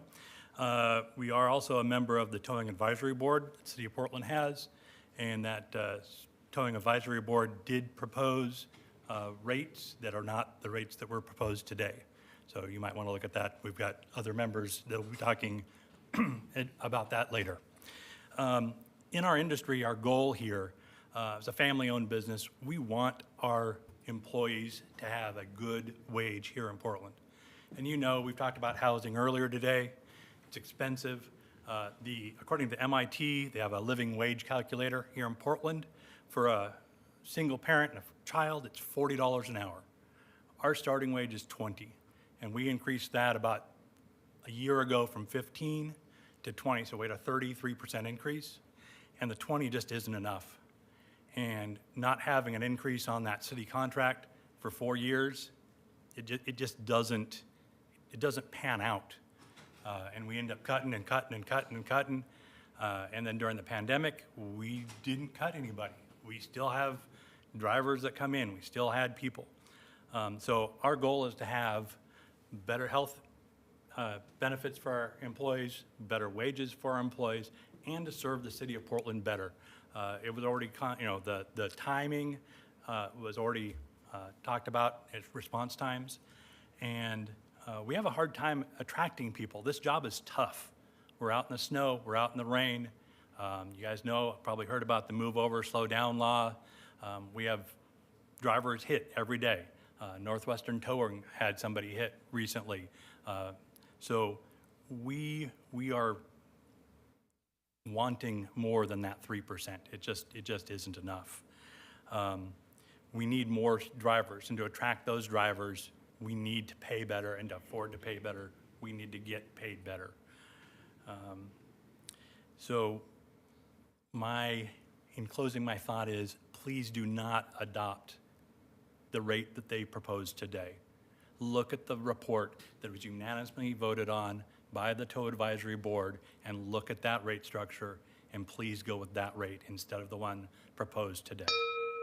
Could I ask just approximately how different, what's the delta between your proposed rate and what's in the proposed ordinance? It's a lot. We asked for approximately $90 increase, which would put us at the $224, which puts us slightly less than anything in the state of Washington, and about the same, slightly less than Clackamas County and Washington County. Okay, thank you. That's helpful. Commissioner Mapps, did you have a comment? No, I would say thank you for, number one, thank you for your testimony. Thank you for your service. I think it might be wise to hear the rest of the public testimony we have today, and if I have any concluding thoughts, I'll share them then. Great. Yeah, of course. Go ahead, Brian. Thanks. How many employees do you have? Total? Yeah. 37. Okay, and do you work in Washington and Clackamas County? We do Clackamas County. We used to do Washington County, but we consolidated a few years ago and focused more on the east side of the Willamette. Thank you so much. Thank you. Commissioner Gonzalez, did you have something? Only question, Clackamas County and Washington County, what is your perception of their administrative fees relative to the city of Portland? Boy, so the Clackamas County only has a dispatch fee. They do not have the other city fees, but I believe that's because the county sheriff runs it, and so they're funded from the sheriff's office, not their own, not their own funding. But I'm not 100% on that. So if I understand that correctly, in Clackamas County, while they have a larger towing fee, they may be paying a substantially lower administrative fee. The dispatch fee, and I'm sorry, I don't have it with me, but I believe it's $40 for their dispatch fee. But yeah. Thank you, that's helpful. Just trying to look at the total cost to consumer. In addition, the towers, we totally support this hardship thing. We've been talking with Tim Moore and Mark Williams about it, and we've suggested all sorts of things from waiving part of our storage fees, that kind of thing to help these people. We already do that. I mean, I don't want somebody's car. I mean, if I've got a single mom comes in and her car was towed, I don't want her car. I want her to have her car. So we work with them already, and to have a hardship thing with the city, where the city's actually willing to pitch in a little bit to help us to get those cars back to those people, that is a huge, huge thing for us. Thank you. This is really helpful testimony. I'm glad you came in. Thank you. Right. Next individual. Next up, we have Michael Porter. Michael, welcome. Thanks for being here. Good morning. Morning. Thank you for having us. My name is Mike Porter. I'm with Newhouse Towing, Speeds Towing. At one time, I actually ran our tow desk back in the 90s. So worked with Marion Gaylord, and just wanted to, and Commissioner Gonzalez, I almost wanted to come up here and give you a hug when you asked your questions. I wanted to state that the council has already approved a higher rate for towing. The private property impound rate right now is $194 to do a hook. Our current rate is $133 for a police call. Now, the difference between a private property impound call and a police call is lots of things. The number one is I can choose to turn down a private property impound call. I just can't get there right now. It's not an emergency. With our city tows, they generally are an emergency. You have someone broke down on the road that is stopped all traffic. And I wish I could give you the statistics for when traffic is stopped and people are trying to get to work, how much it costs our business and our city when we can't get through, and just the snow, you all know, that was a royal pain. So we're being paid less on something that is a high priority. In fact, and most towers, myself included, it's the number one priority. We will drop everything to help the city of Portland, and we do it at a fairly reduced rate. And so this increase, we're asking you not to approve this rate. When you've already approved $194 for a private property impound, which is not an emergency tow. And then I'll echo, we have dealt with a 30% increase in not only our labor, but 35% for a new truck. And that's in just the last 2 years. We all know, you walk all over, drive all over the city of Portland, everybody has help want signs. The Taco Bell that is about 2 miles from my office is offering $21 an hour to work at Taco Bell. And our drivers are out there. In fact, 52 drivers were killed nationwide last year. This is a dangerous job. So attracting them, we want to be able to do that. And gosh, I'm running out of time. Second thing, I wanted to also say what Devin said. We support this hardship. We already do it. At Newhouse and at Speeds, I consistently in giving back the tow and releasing the vehicle to people who are in need. Because we are here, we've been part of Portland. I've been here basically my entire life. I love this city, I love serving the community, and so we're already on board. But to ask us to do this at this rate, which I'll be honest, I'm gonna do it anyway. Because you know what, I gotta go to bed at night, and I like to see and feel good about my company and that we're serving the community. Thank you. Thank you. And can we ask the same question that Commissioner Gonzalez asked? How many employees do you have? I have 25. 25, thank you. And quite honestly, I would have more. if I could attract more. Okay, I took credit. It was actually Dan's question. Okay. So, sorry. Good, thanks. It's Thank just you. helpful for us to Okay, understand yes, how many absolutely. employees we're talking about here. Next individual. Thanks for being here. Next up, we have Donnie Callahan. Hi, Donnie. Thanks for being here. Thank you. Put my eyeballs on. Good morning, Mayor. Morning. Commissioners. I appreciate your time. My name is Donnie Callahan. I'm with Gerlach Towing and Heavy Haul here in Portland. Sorry if I'm too loud. We've been around for 75 years serving the city. I'm also the most recent past president of the Oregon Tow Truck Association. I'm the current chairman of the board.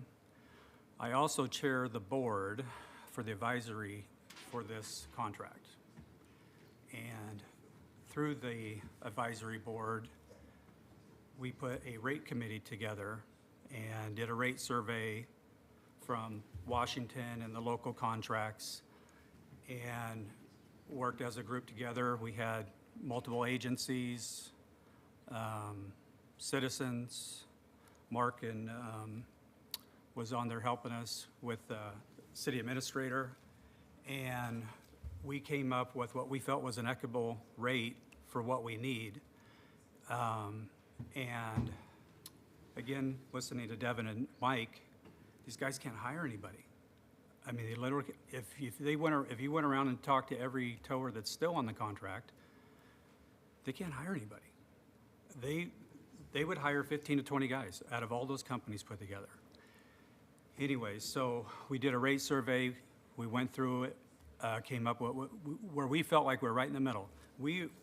This rate that we proposed is under every rate in the state of Washington, every rate. So we put the subcommittee together. We came up with a rate sheet, and it was voted in unanimous by everybody on the committee. We brought it back to the advisory board, sold it to the advisory board, voted unanimous. This is citizens, agencies, towers, and when we were doing these rates, the number one thing that the agencies were saying is we got to get trucks out there faster. It's dangerous out there, just like Mike said. I mean, it's a tower a week. There's been 6 towers hit in the Northwest just in the last few years. 5 of them have died. 2 of them were within 30 miles of this building, and you probably never even heard about it, unfortunately. So, I'm gonna run out of time, I apologize. So, we got unanimous. We tried to put ourselves right in there with Washington County, Clackamas County. Like I said, we are under all of the state of Oregon. And I really want to stress that this low rate that is being proposed is not going to fix the response times. And it is dangerous for your police officers. It is dangerous for the ODOT workers. It's dangerous for just the general public, because every minute that one lane is shut down, it takes 4 minutes to get back to normal, right? And so I'm sure we all watch the news in the morning, right? And it's, you're looking on the news for somebody that's broke down on the side of the road, and it's like, I'm thinking, how long does it take to get a tow truck there? Because there is nobody. We have, I mean, that's what I'm saying. Every agency was all aboard on the rates that we submitted. And for somehow, from the advisory board to here, they're gone. And I don't understand what happened, and we're pleading to you guys for the safety, and this is an environmental impact, right? Huge environmental. The bigger the backups, we all know it's just polluting the air. And the faster we can get in there, it's gonna save lives. I'm telling you, it's gonna save lives. It's gonna keep people, secondary accidents that are gonna go down, but we gotta get these rates up. Thank you. Appreciate it. Can I ask you the same question? Because Commissioner Ryan will be mad if we don't. How many employees do you have? Total employees, we're 30-ish. 30. Great. Yeah. Okay, cool. Thank you. Appreciate it. Thank you. Next up, we have Clark Tenney. Welcome. Thanks for being here. Thank you. Gotta tell you, I'm a little more nervous being here than I am on the road towing cars, so. Bear with me for a second. They each come with their own risks. There's no question about it. Almost as like the tow yard there earlier around here. So, I'm Clark Tenney, my wife Judy and my son Bryce, we own and operate 21st Century Towing. We started the tow company, I worked at a car dealership, had a gentleman come in, want to sell a tow truck. I thought, what a great idea. I went to my boss and I said, hey, we should buy a tow truck. Here's the lease payment, here's the driver. We could tow our own cars to the shop. We were paying out almost $5,000 a month just in towing. And he said, Clark, no. Dealerships don't own tow trucks. And we argued back and forth. He said, if it's a good idea, Clark, so you buy the tow truck. I said, okay. Called my wife and said, Judy, what do you think? Should we buy a tow truck? She said, absolutely. So we started with one tow truck. Now we have 28 employees and we have 14 trucks. I've been on the city contract in Portland for 25 years. Love it. Started here, built our company here. I'm here today to talk to you about the new proposal, and I'm here to talk about the rate. So in our existing contract in 2018, we have a CPI, and that CPI was given to us every year. So they talked about we got a raise in 2019. Well, the CPI in 2020 was 7%. Now, normally they would just add that to the towing fee and we would move on to the next year. So we didn't get anything in 20. 21, the CPI was 7.1%. And in 22, the CPI was 6.5%. So that's 20% increase that we haven't gotten in 3 years. And I don't know what 23 is going to be, but this contract doesn't go into effect until late of 23. So that'd be another CPI that we're going to need to look at. So we're getting really close to 30% of where we should be.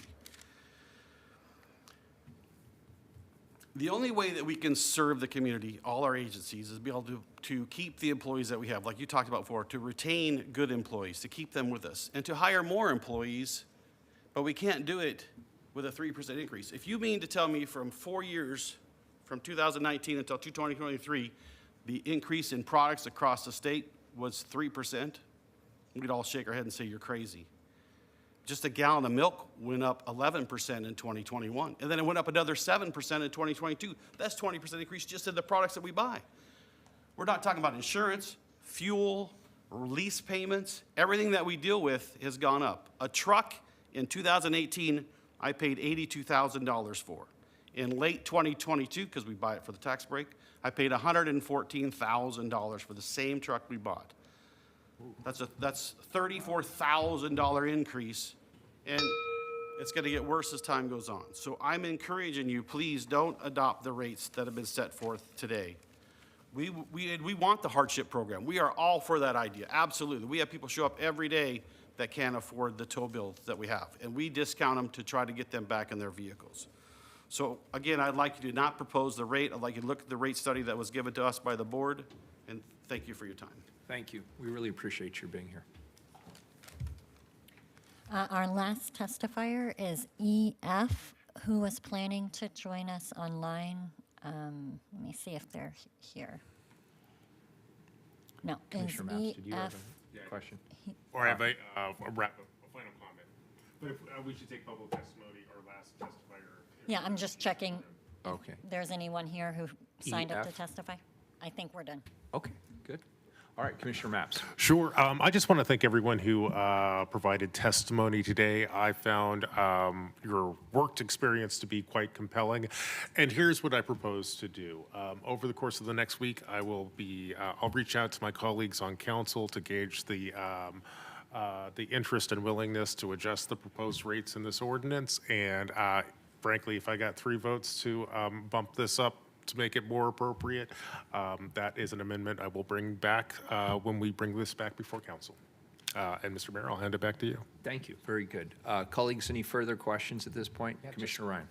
First of all, thank you, Commissioner Maps. I think you could read the room that you probably wouldn't have enough votes to pass what was put out today. But I hope that the staff, and you did a really good job with your report, and I heard what you said, that the apples and apples were difficult when you added what the consumer impact was. Yes, why not come up? I just hope that you try to explain it a little bit more thoroughly, because it was really hard to track the consumer impact of each city. So if you could keep trying that. And also, I found that the limitation on going back, we only went back 2 years, Is there a way you could go back further, like to 2018 perhaps? When you looked at how many tows took place, how many were pounded, that first graph that you showed, I was curious that it only went back 2 years. So we didn't have anything pre-COVID, for example. Sure. Thank you, Commissioner. Yes, we can provide that data to your offices if you're interested in seeing. How far back would you like for us to produce that? I'm comfortable with you going back at least an additional 2 to 3 years. Okay. I just think it gives us more context. And then when we heard from one of the people who testified that we didn't do any changes for, it sounds like at least 2 to 3 years, that was compelling. So thank you for that testimony. Thank you. Commissioner Rubio. I just want to say thank you again for your report. It was really informative. I also want to thank the folks that testified. It was very compelling, your stories, and really have shaped my thinking, helped to shape my thinking around this. And also want to appreciate Commissioner Mapps for pulling this back to his table to rethink and we're open for the conversation. So thanks, everyone. Commissioner Mapps, just a clarifying point. We're not planning to vote today anyway. It's a non-emergency ordinance. Do you want me to move it to second? Or Yeah, just- let's move it to, Mr. Mayor, colleagues, here's the proposal. First reading today, I think we heard some compelling testimony from industry around some of their constraints. I'd like to talk to staff over at PBOT and my colleagues on council to see the degree to which there is some interest and willingness to adjust the proposed rates that are in this ordinance. Frankly, if I got 3 votes to adjust this upwards and that also meets the advice I'm getting from PBOT, I'll bring forward an amendment to the proposed ordinance. Yeah, thank you. I appreciate that, and I also want to thank you for the presentation. That clarified a lot of issues. I appreciate those who testified today. That brought different perspectives to the table. Commissioner Mapps, thanks for your leadership on this. I agree with your strategy. And for my own part, when we have advisory committees, we don't always take the advice of our advisory committees. Let's just be honest about that. But this advisory committee, the TAB, has a very, very narrow charge, and this is center of target for what we ask them to consider. And there seems to be a pretty wide divergence between staff's perspective and the TAB's perspective. And I'd like to spend a little more time trying to reconcile that difference and see if there isn't somewhere where we could meet in the middle on that. All right. Thank you, Mayor, and thank you, Commissioners. I appreciate the conversation. I appreciate the consideration, and Commissioner Mapps, I look forward to working with you next week. And thank you. Before we wrap this one up, I just want to thank PBOT staff for all the work they have done in this space. I've heard some whispering from my colleagues saying this is kind of complex, and as a guy who has learned a lot about towing policy in the last 8 weeks or whatever, it is an enormously complicated space. I got a heck of a lot of respect and gratitude for folks from the touring industry who help keep people safe. Same thing with PBOT staff who make this space work, and colleagues, your willingness to help this incredibly important service continue and function properly in the city of Portland is also quite meaningful. Thank you. Yeah, thank you, Commissioner Mapps. Yeah, there's no easy solutions here, so we appreciate everybody continuing to work to drive us towards one that makes the most sense. With that, then, colleagues, this is a first reading of a non-emergency ordinance. It moves to second reading. Thank you. All right, next item, 188, a proclamation. Proclaim March 2023 to be Women's History Month. Our next item, colleagues, is the Women's History Month proclamation. Members of the sponsoring group, the Women's Empowerment Employee Resource Group, empower and inspire all women within the City of Portland workforce. Unfortunately, they could not be here in person this morning to present, but I want to give my colleagues the opportunity to speak. And for my own part, I just want to thank the members of the City Women's Empowerment Employee Resource Group for drafting this year's proclamation, which Commissioner Rubio will read in just a moment. We appreciate your incredible work, not only on this proclamation, but day to day. Women's History Month is certainly a momentous occasion to celebrate. The City of Portland owes a great debt, and thanks to the multitudes of women employees who've worked tirelessly over the years to improve this city. I'd like to thank and applaud the women's leaders I've had the honor to work with here at the City of Portland and also when I was at the State of Oregon. I continue to learn from your leadership. Thank you for your hard work. And now I'd welcome Commissioner Rubio. Commissioner Rubio. I'm not, go ahead. Thank you, Mayor, and thank you for bringing this important proclamation to council. I want to thank the Women's Empowerment Group and DEEP for all the work that they do to advocate for and empower women employees here at the City of Portland. We've made a lot of progress since we first celebrated this month back in 1987, and yet the work continues to close the gender wage gap, restore reproductive freedom, invite women to the table, and ensure all women, especially BIPOC women, step into leadership roles and decision-making spaces at the same rate that cis white men do. And I say this as the first Latina to serve on City Council. We know that the pandemic has exacerbated existing gender, racial, and economic disparities for women and girls. And as we emerge from this time, we must keep that front and center. And when I reflect on the theme of this year's proclamation, celebrating women who tell our stories, I'm really grateful, and I think of several Portland area women I know who are in their own way shaping our community and telling their stories through activism, leadership, and community. And there's so many to name, but here are just a few of them that are on the top of my mind this week. I think about Honorable Marta Güembes, who's the Honorary Consul of Guatemala, and she's a community activist who travels to every corner of the state to help Guatemalans and other BIPOC immigrant communities get the access to the services they need.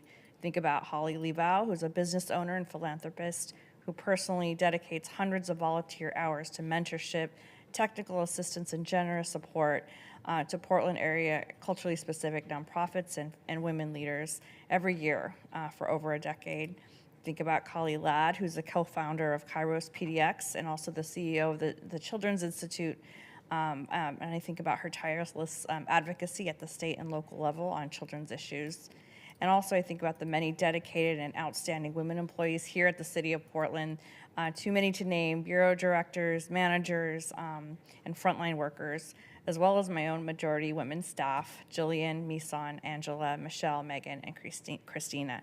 So today we honor all groundbreaking women of all identities and abilities who every day lead with their strength, resiliency, and values to make this community better. And though the work continues, progress and history continue to be made here in our community. Thanks. Thank you, Commissioner Rubio. Commissioner Mapps. Thank you, Mr. Mayor.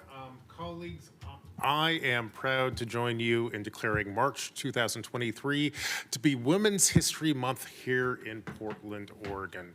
During Women's History Month, we honor the legacy of women who have made a lasting impact on our city. That's why I'd like to take a moment to remember the women who have served on this city council. In our city's 172-year-long history, only 10 women have served on this council. In 1943, Dorothy McCullough Lee became the first woman to serve on this council, and in 1948, Commissioner Lee ran for mayor and won, which makes her Portland's first female mayor. In 1970, Connie McCready became the second woman to serve on this council when she was appointed to a vacant seat.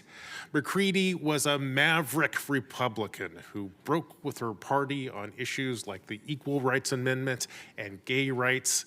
In 1979, McCready was also appointed mayor when then Mayor Neil Goldschmidt resigned in order to become the Secretary of Transportation for the Carter administration. Now, in 1972, Mildred Schwab became the third woman to serve on this council when she was appointed to a vacant seat. Schwab was a lawyer and a crusader for women's rights who played an important role in forcing Portland's businesses and private associations to serve women. And in 1981, Margaret Strawn won an election to fill a vacant seat on this body, which makes her the fourth woman to serve on this council. Strawn was instrumental in the creation of the Pearl District. And in 1991, Gretchen Kafori became the 5th woman to serve on this council. Of course, many Portlanders still remember Gretchen well. Kafori's obituary in the Oregonian described her like this. She was a rabble-rouser, a mother, a grandmother, a teacher, an organizer, and a friend of the poor. And in 1992, Vera Katz was elected mayor of Portland, which makes her the 6th woman to serve on this council and our 3rd female mayor. Vera was a refugee from Nazi Germany and a fierce advocate for women. Throughout her long career, Katz practiced something that she called the feminization of power, which basically boiled down to achieving her goals through consensus instead of confrontation. Under Mayor Katz's leadership, Portland transformed from a sleepy timber town to the vibrant, livable city we know and love today. And Amanda Fritz joined this council in 2009, which makes her the 7th woman to serve on this body. Of course, many of us, including many of us in this room, know Amanda well. She was a champion for campaign finance reform, Native American rights, and served as the commissioner in charge of the Water Bureau, Parks, and the Bureau of Development Services. And Chloe Udaly joined this council in 2016, which makes her the 8th woman to serve on this body. Commissioner Udaly was a passionate advocate on behalf of renters. And in 2019, our colleague Joanne Hardesty became the 9th woman to serve on this body and the first Black woman to serve on Portland City Council. Of course, Commissioner Hardesty was a passionate advocate for equity and inclusion. And in 2021, Carmen Rubio, yay, there we go, became the 10th woman to serve on this council and the first Latina to serve on this body. Of course, Commissioner Rubio is a passionate advocate for immigrants and the environment. Now, colleagues, the 10 female leaders that I have discussed today are true Portland trailblazers. They have made our city better, and by championing women's rights, they have paved the way for generations of female leaders who have served our city as bureau directors and department leaders and council staff and volunteers. Now, I also know that their quest to make this a better and fairer city is far from complete, and that is partly what Women's History Month is all about. And for these reasons and more, I am proud to join this council in declaring March 2023 to be Women's History Month here in Portland, Oregon. Thank you. Well done, Commissioner Mapps. Commissioner Ryan. Thank you, Mayor, and thank you. Sometimes I call Commissioner Mapps Professor Mapps as our historian. I really appreciate that you went through each member of the council who's a female. And thank you to the Women's Empowerment Group for bringing this forward. Colleagues, each year I really look forward to this proclamation celebrating Women's History Month in Portland. Every single day of every single year, women create history, they mold our world, thank goodness, and outline our collective future. Women like our colleague Carmen Rubio, currently the sole female on the city as a city commissioner just at this time. And more importantly for me personally, my colleague and friend for Carmen, we met on, I was thinking about this, Serena Cruz's county commissioner campaign in the late 90s, like 98, yeah. And it's been great to be your friend ever since. And it's wonderful to serve with you. I also want to recognize the women on my staff. I think it's important for us to always lift our staff members, but especially at this time, those who are female. Karen Gian Chapman, she is now connected with Parks. She has a really long history working for the city and working in private industry as well. But she's also raising 2 children. One is in pre-K and one's an elementary student. Kelly Torres, the chief of staff, who is also raised 2 children. They're now adults, young adults living in Portland. And Jill Swade, who's I think in the audience today. Thanks for being here, Jill. And she has been with the city just a few months, but she also juggles this job and also is raising 2 children who are in elementary school. Charity Montez is the lead to build our alternative shelters. She's opened 4 of them already against a lot of odds. And like me, she has lived experience and keeps it up and won't stop until all of them are complete. I really appreciate you, Charity. And then Terry Tyson, who is leading our efforts citywide to reform our permitting system. She's hired 2 incredible females to join her team, doing challenging change management, mostly amongst men. So I'm just so grateful that Terry and her team are doing that work. Terry has also raised 2 children, and they're now thriving as young adults. And the reason I brought up the fact that they have children is because it's something that I don't think gets enough attention. Women are able to efficiently manage their careers with also raising children, often as a sole person. And I just want to always acknowledge the wisdom that that gives women in our society.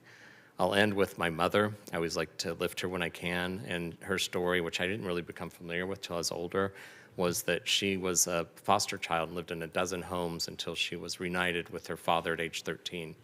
She went on to raise 8 children, received a degree after she raised all 8 of us. I was the youngest, went to University of Portland, got her degree as a social worker, and so she will always be my hero. And on those days when you just get the you-know-what kicked out of you, but you're merely trying to serve this city at this most challenging time, you always remember you have your mother's love, even if she's been passed away now for 20 years.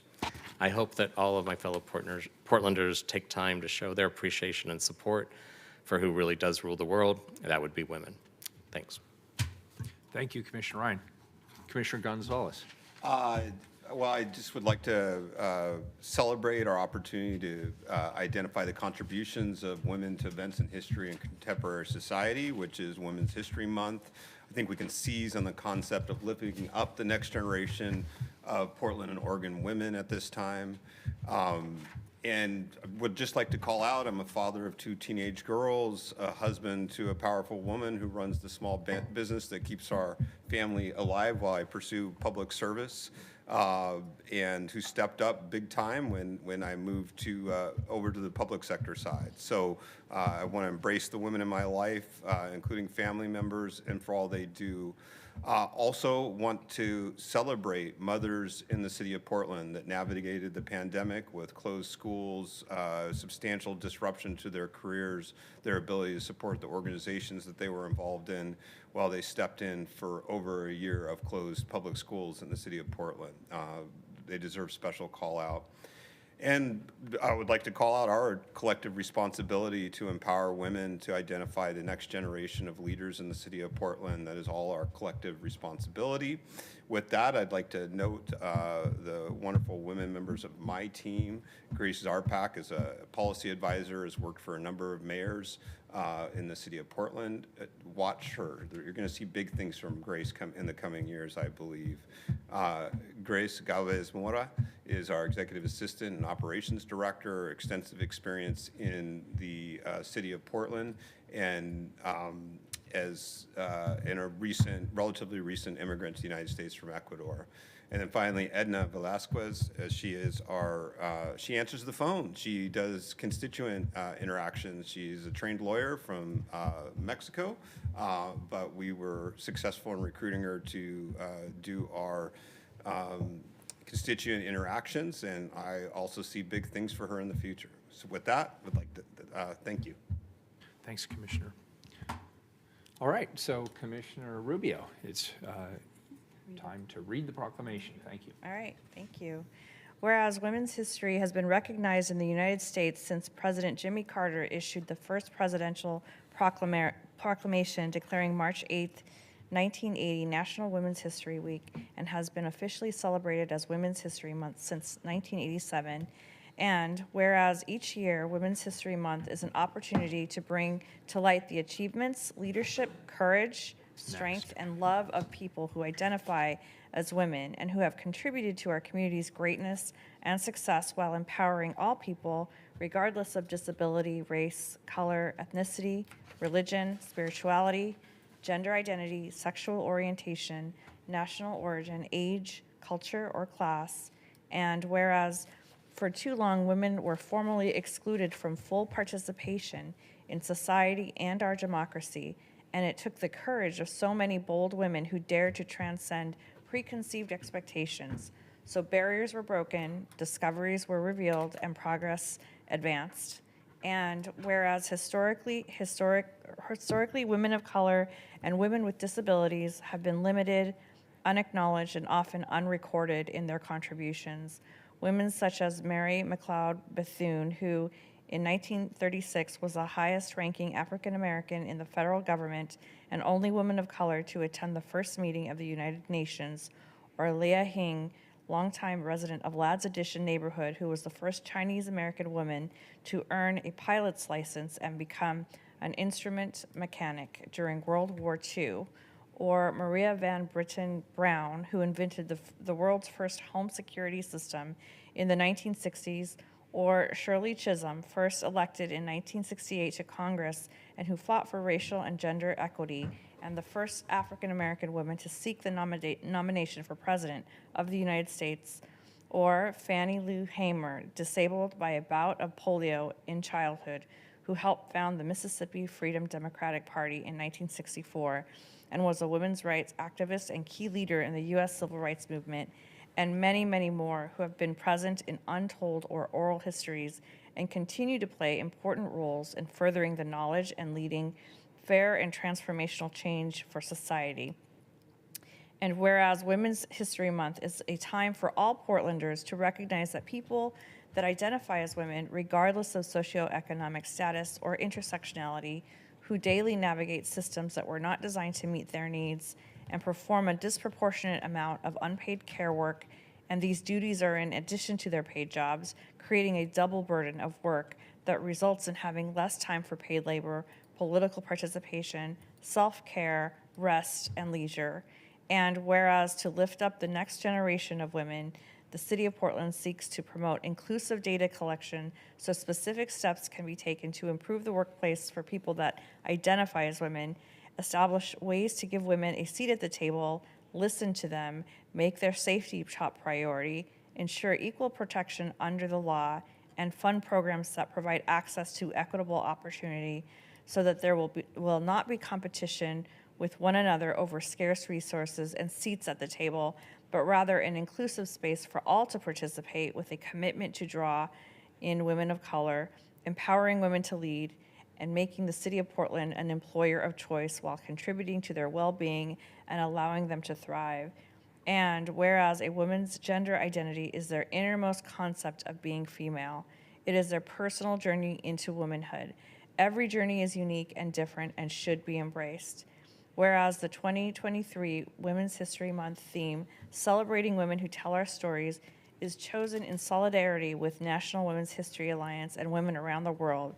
As women continue to build more humane, inclusive, respectful, and fair communities, we are making a call to action. We invite you to celebrate people who identify as women, connect and create belonging, and share the story of the unsung hero.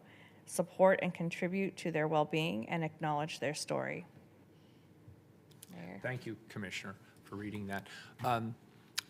That concludes the proclamation. I think you're supposed to read the last part. Oh.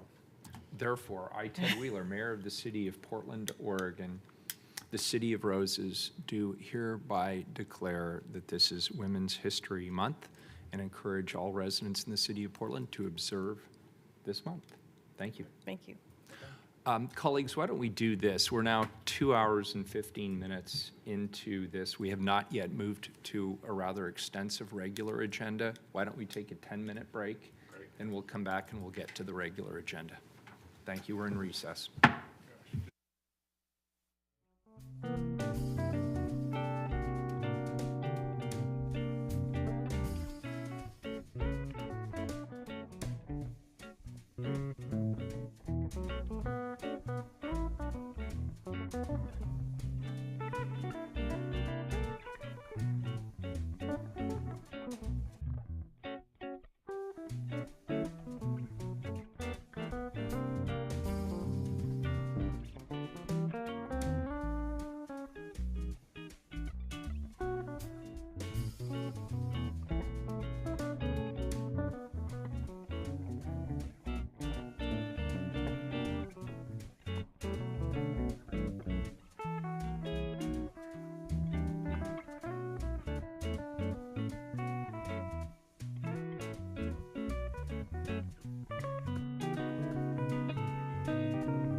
In session.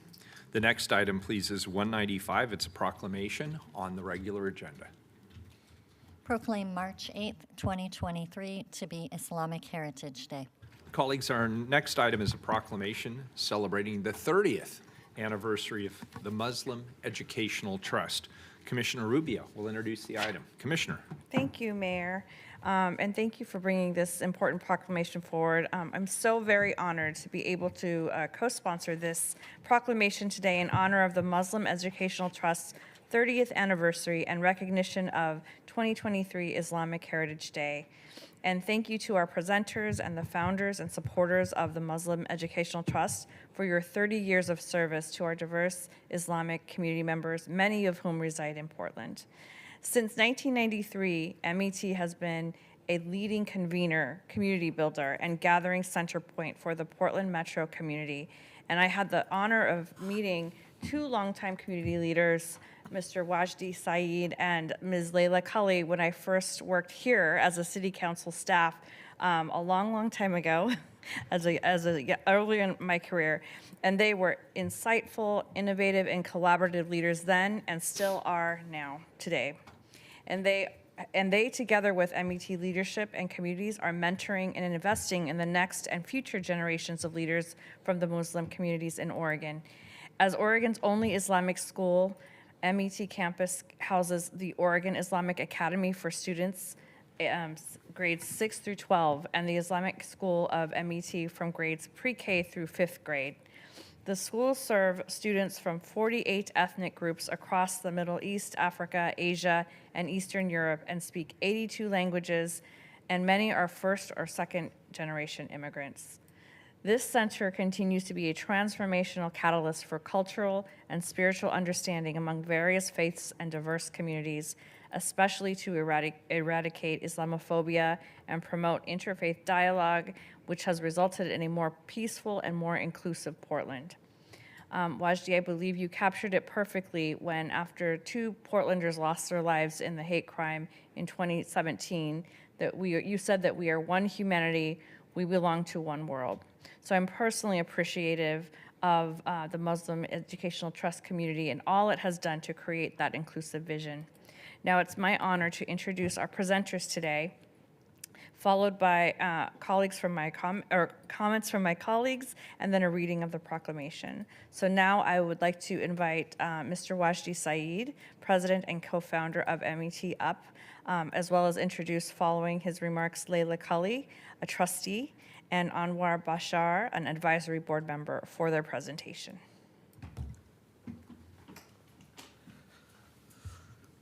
Good morning, everybody, and peace be upon you. What really a blessing to be here back in person at the City Council.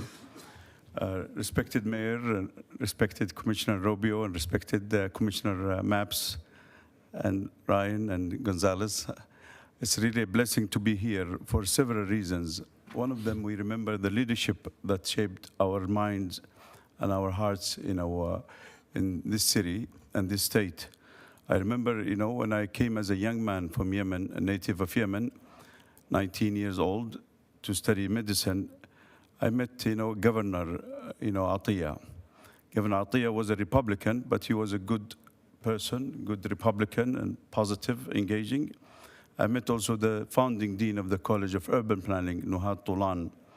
Both have really shaped my mind as a young man, made me proud of my heritage, and they positively integrated me and many others, both women and men, to become beautiful Americans, successful Americans.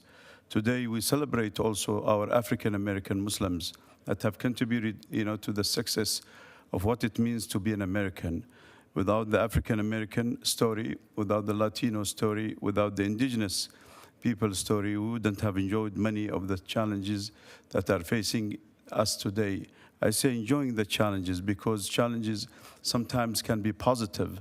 It makes us stand on our feet to be able to be successful. The founding of the Muslim Educational Trust was all about positive integration because we are coming from many colors and many ethnics. We don't condemn color of skin, but we appreciate, that the diversity and the beauty of God's creation. We are Asians. Half of Asia, if it's not almost 75% of Asia is Muslims. Half of Africa is Muslims, and also half of Europe is Muslims. Muslims in the golden age has contributed to the success of today, what we enjoy in our society, in science, anthropology, and music. It is very important to understand that. Our population today in the metropolitan area as American Muslims, almost 125,000. MET contributed to almost 70,000 of registered voters from 2012, 2016, and 2020. When we became a census center, we were able, to integrate many of our refugees and immigrants to become loving and caring Americans. Many of immigrants and refugees didn't come here by choice. They came here because our foreign policy has disrupted them in Africa, in Asia, and Europe. It is very important that to understand that we, MET, the Muslim Education Trust, and the Muslim community, and the Arab American community have co-founded many organizations, the Arab and Jewish Muslim Dialogue. Through the program, we refuse to be enemies. In the history of Muslims and Jews and Christians in the golden age of Spain, we lived and coexist for 700 years. It is very important to also celebrate the Institute for Christian-Muslim Understanding, that there are many Christians today live and coexist with fellow Muslims in Syria and Lebanon, in Palestine and Jordan, in Egypt and in Iraq. It is very important to understand that the division that happens in our society, it is because of politics and nothing else. It is very important to understand that today our students are attending many successful universities at the local level here at Portland State Reed College, Lewis and Clark, Oregon State University of Oregon, and many of the Ivy schools in Stanford, in Harvard, in Columbia, and many others. It is very important to understand that we as a migrant community, that we are an added value to our society. We are not a burden to our society. We have done it in the past, and we have done it today. Many of immigrants that came from the Arab-speaking world, from Syria, Lebanon, Palestine, and Jordan, they have came here at the turn of the 20th century, and they have contributed, the Kafuris, the Bitars, the Rasks, the Rizqs, and many others. City Council have to pay attention to the immigrant and refugees. We co-founded the New Portland Policy Commission, but today the New Portland Policy Commission is not active as it used to be. America needs to help in improving our good system. We are improving the good system, and we are against the dismantling of this system because it's a coward behavior to dismantle a system that is good. But it is very important to help and assist to improve the system because it's a man-made, not a woman-made, because women are the source of healing, but men are the source of destruction. And unfortunately, the system needs to improve to be able to accept boldly integration by design, that the immigrant and refugee community need to be helped and supported by creating such programs and paying attention to this new Portland Policy Commission. My dear respected mayor and respected council, the African slavery today and the Latino that have immigrated, and some of them that are indigenous to this land, and now many refugees are coming to here, to Portland, Oregon. It is very important that we create programs that will integrate them and to support them and to appreciate them and to make them feel safe and caring and responsible as well. Respected Mayor and Commissioner Rubio and respected Council, we are very appreciative of such recognition. Today, when we recognize the Muslim community, we recognize many of our beloved former staff members and commissioners of this city. We remember, Commissioner Fish, a gentle giant man that stood up in many ways to help integrate the immigrant and refugees and to recognize their contribution. We remember also Commissioner Charles Jordan that helped and supported to integrate many of the parks and recreation to be able to integrate the services towards immigrant and refugees. We remember many of leaders that today are with us, and some of them have been departed. We are very appreciative of this proclamation, and we hope to continue to be a source of healing and unifying and restoring the human dignity that all of us are equal in front of God in respect of our color of skin or gender or any division that divide us today in our society. Thank you very much, Commissioner. We lost two of our founding members, Leila Kali and Anwar Bashar, because of the time.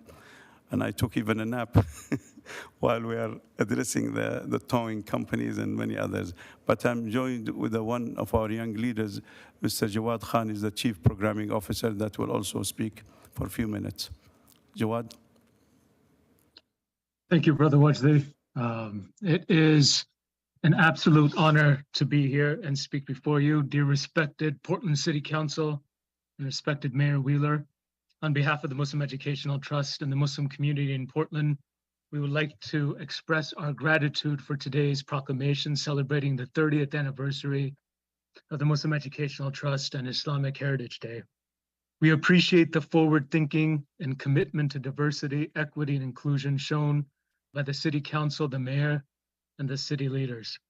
This year, the Muslim Educational Trust turns 30 years old. That's 30 years of faith-based community building that has impacted the lives of thousands of Portlanders and Oregonians, Muslims and others. Since its founding in 1993, MET has made a significant impact in the public square and has been a source of healing and compassion to our Portland community. Building community, fostering dialogue is an MET hallmark, bringing together people at the grassroots level from all walks of life, from different ethnic, religious, educational, and socioeconomic backgrounds around one table to talk, eat, in order to have meaningful discussion. And proof of that is evident today at the seat of power and service to others, City Hall is issuing a proclamation about the Muslim Educational Trust's work. We want to acknowledge the growing Muslim population in Portland, as Brother Wajdi mentioned, some who have come seeking education and employment opportunities, and others who have come due to push factors and not by choice. The intentional integration and provision of services are essential to creating generational stability. For the past 30 years, the Muslim Educational Trust has been addressing our community's social determinants of health to achieve this goal. The newcomers to this great city bring with them skills, different cultures, vitality, hopes, and dreams.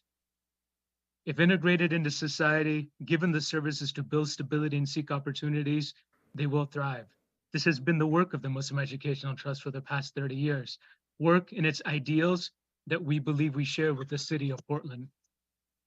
We are especially grateful to bold city leaders such as the late Commissioner Nick Fish, who always saw the positive potential of a growing Muslim community in Portland and advocated for us. His support was crucial in creating a welcoming environment for our community, and this legacy will always be remembered. With the help of myriad partners and bold leadership such as yours, Mayor Wheeler, and respected City Council members, MET has been able to build bridges and foster dialogue between the Muslim and other communities in Portland for 30 years. We have worked to dispel myths and stereotypes about Islam and have established educational programs to teach people about our faith, our diversity of experiences and cultures and life. We are proud of the progress we have made in furthering the understanding of our generous and compassionate community. Our monthly potlucks and forums have brought together people of different faiths and backgrounds.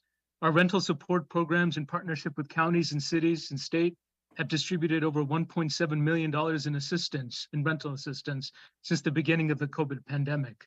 Our halal food pantry and emergency food box program, recognized throughout the state, have distributed over 12,000 food boxes to families throughout the Portland metro area, Muslims and non-Muslims alike. Our counseling services have eased the pain of refugees suffering from the trauma of being ripped away from the only homes they ever knew, having to navigate a new world, not knowing the language, not knowing the customs, nor the systems. Our full-time Islamic schools, the only fully accredited pre-K to 12th Islamic schools in the entire Pacific Northwest, have graduated new emerging leaders who have attended or are attending institutions of higher learning such as Harvard, Stanford, Cornell, UC Berkeley, Emory, Reed, Middlebury, Claremont McKenna, Harvey Mudd, and others. As we talk here today in City Hall, we would like to remember the words of our prophet who said, "None of you will believe until you love for your brother what you love for yourself." We believe that these values of compassion, understanding, and love are the foundation of a strong and inclusive community, and it is what drives the Muslim Educational Trust mission. Once again, we thank the City Council and Mayor for their support and commitment to diversity, equity, and inclusion. We are grateful to the City Council and Mayor for recognizing the contributions of the Muslim Educational Trust to our community. We hope to continue working together to create a vibrant and inclusive Portland for all. Thank you very much for your time. Please join us this Saturday for our gala, and we have the co-founder of the National Women March, Ms. Linda Sarsour, a native of New York, and we'll be honored, And I want to thank Commissioner Rubio especially, and your staff, Michelle DePass, for her support and her love and her, co-writing this proclamation. And thank you, Mayor, for continuous support and all the commissioners here. We really appreciate. Me and my beloved brother, Dan Ryan, go along for quite long, when he used to work with Portland State University with Dean Nuhat Tolhan. Thank you very much for your leadership, Commissioner. Thank you, Wajdi, and thank you, Jawad, for your testimony today. I'll open it up to my colleagues. Commissioner Mapps, you have your hand raised. Yes, thank you, Mr. Mayor and colleagues. I want to, first, let me start off by thanking the Mayor and Commissioner Rubio for bringing this item forward. I'm delighted to join this council in declaring March 8th, 2023 to be Islamic Heritage Day here in Portland, Oregon.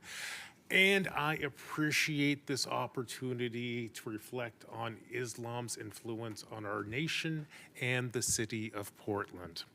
Islam has had a profound and positive impact on our country, our culture, and our city. For example, if you are close to my age, you probably spent your youth cheering for sports heroes like Muhammad Ali or Kareem Abdul-Jabbar. And now that I am in my middle age, I continue to cheer for Ali and Abdul-Jabbar, especially when I think about the challenges they had to overcome to become American heroes who happen to be Muslim. Ali and Abdul-Jabbar's journeys are classic American stories, and we should not be surprised by the fact that these classic American stories are also Muslim stories. Muslims have been part of America since before the founding of this country. For example, many of the African slaves who were brought to America during colonial times were Muslim. And when the right to freedom of religion was written into the Constitution of these United States, our founders meant the freedom to embrace all religions, including Islam. You can hear that commitment to inclusiveness in the words of Benjamin Franklin when he wrote, "Even if the Mufti of Constantinople were to send a missionary to preach to us, he would find a pulpit at his service. Now, of course, America has not always lived up to this commitment to embrace pluralism. But that commitment to religious freedom for all, including Muslim Americans, is baked into the mission of America. And it is the duty of each generation of Americans to do our part to work towards that mission. Now, colleagues, before we wrap up today, I'd like to take a moment to thank the Muslim Education Trust for their service to our community for the past 30 years. As we have heard, since 1993, the Muslim Education Trust has worked to enrich the public's understanding of Islam.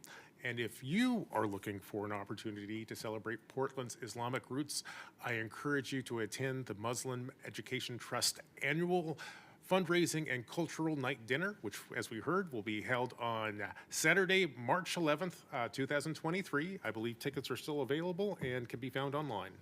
Thank you. Thank you, Commissioner Mapps. Commissioner Ryan.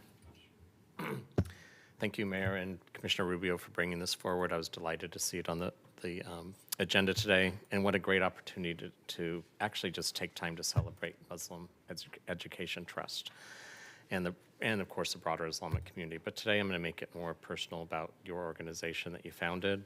I appreciate your acknowledgement that we go back a few decades now. I guess we were both young when we met, and I've enjoyed watching your journey. You've always been a great partner in this community. And thank you for giving us more information about that journey that you've been on. I know I've had the pleasure of being there now 3 times, and every time it's distinct, and and I always come away reflecting quite a bit. I know I attended the event that Commissioner Mapps was mentioning last year, and you bring so many people together. And at a time where I think we're putting too much attention on our divisions, you've always really held that beloved community in your heart. One of my earlier meetings with you was at Ainsworth United Church of Christ, and you were part of a multi-cultural, multi-religious panel. And what I saw in you is that you were there with people from different communities of faith, and you all were coming together to say what you have in common. And that's what I always see about you and what I feel when I go to the MET Center. And so thank you for being that person and continuing to be that person. We need that type of beloved community action now more than ever. And so you're a big part of the healing journey that this city and this community is on. And I really do appreciate you. So I also want to end with a promise. I inherited a bureau that depleted the commission that you're talking about, the staffing of that. And we all know those things don't happen without some professional staffing. I promise you that the civic life will continue to know that serving the community and the New Portlanders is essential. You can't pretend to serve 94 neighborhoods without acknowledging all the New Portlanders. Our country is a much better place because we've always figured out how to accept the resilience, the persistence, the innovation, the creativity from new arrivals. And so I thank you for being a voice for that, and I promise that we will get that restored. I appreciate you being here. Thank you, Washington. Thank you, Commissioner. Thank you, Commissioner Gonzalez. Well, from science to math to arts and letters, Islam's heritage is that of scholars and poets, of art and medicine, of true community pillars. That has been the case for centuries across the globe, and it is just as true right now in Oregon. Because of our community, state, and country are stronger and more vibrant thanks to the contributions of our Muslim community members, whether you're talking about people working with the Muslim Educational Trust and elsewhere. What was said is true and is true about lifting up women in Oregon is just as true for our city's Islamic communities and those like them. Portland, Oregon, and America are great because of the sum of our parts from each individual community. Recognizing that and publicly calling it out is crucial, especially right now in an era of highlighted and heightened divisive rhetoric. Commissioner Rubio is absolutely right. We are one humanity, one community. Proud to lend my voice in support of this proclamation. Thank you. Thank you, Commissioner. Thank you. So it's now my honor to read this proclamation on behalf of the entire Portland City Council and by extension, the City of Portland. And Wajdi, I want to thank you and congratulate you on your 30 years. I'm sure it went quickly. Jawad, it's nice to see you here today, even though it's only virtually. And I want to thank you for the great work that you do to educate young people in our community. And I appreciate the civic engagement opportunities that you hold dear at the Muslim Education Trust. And last but not least, I just want to thank you for bringing the community together, particularly during challenging moments. At a time when our community could be divided, you've brought us together. And that's what I hold dear. That's what I think about when I think about the Muslim Education Trust. It's become a touchstone not just for the Islamic community, but it's become a touchstone for all of us. And that's because of your leadership and your hard work. And I want to thank you for it personally. Whereas the Muslim Educational Trust is a cultural, social, and educational institution founded in 1993 with the mission of enriching the public's understanding of Islam and dispelling common myths and stereotypes. The Muslim Education Trust also serves the Muslim community's educational, social, and spiritual needs to develop generations of proud and committed Muslims who will lead our community to the forefront of bridge-building dialogue, faith-based community service, and stewardship of earth and humanity. And whereas, for 30 years, the Muslim Education Trust has worked to be the balanced voice of Islam through its work in bridge-building dialogue, outreach, civic engagement, positive integration, and the education of both the youth and the public at large. And whereas, the Muslim Education Trust has developed into a leading contributor to enhancing the quality of life for the Muslim community in the Portland metro area, and into a leading contributor in building connections between the Muslim community and other religious, ethnic, and cultural communities. And whereas, the Muslim Education Trust has made its mark in the public square as an institution that seeks faith-driven solutions for today's challenges, and an institution that works to make the Portland metro area one of understanding, of compassion, of love, and of unity. Muslim Education Trust's monthly forums have attracted citizen and immigrant groups that represent over 48 different ethnic groups who speak over 80 languages and dialects to gather and share ideas related to a diverse and broad spectrum of topics. And whereas, Muslim Education Trust, through its full-time Islamic school that serves students and families from over 40 different ethnic, racial, and social economic backgrounds, is raising the next generation of young leaders who are competent, confident, well-rounded, and well-vested in their citizenship and their communities. And whereas, Muslim Education Trust celebrates this year the 30th anniversary of the creation of its fully accredited Islamic School of Metropolitan Educational Trust, and that's pre-K through 5th grade, and the 15th anniversary of Muslim Education Trust Oregon Islamic Academy, which is 6th through 12th grade. This year, Muslim Education Trust will have graduated 13 consecutive classes of seniors with, and hear this, a 100% college admissions rate to schools such as Harvard, Stanford, Cornell, Carnegie Mellon, Emory University, Bates College, Amherst College, USC, Middlebury College, UC Berkeley, Washington University, New York University, Harvey Mudd College, Reed College, the University of Washington, and Lewis and Clark College, among many more.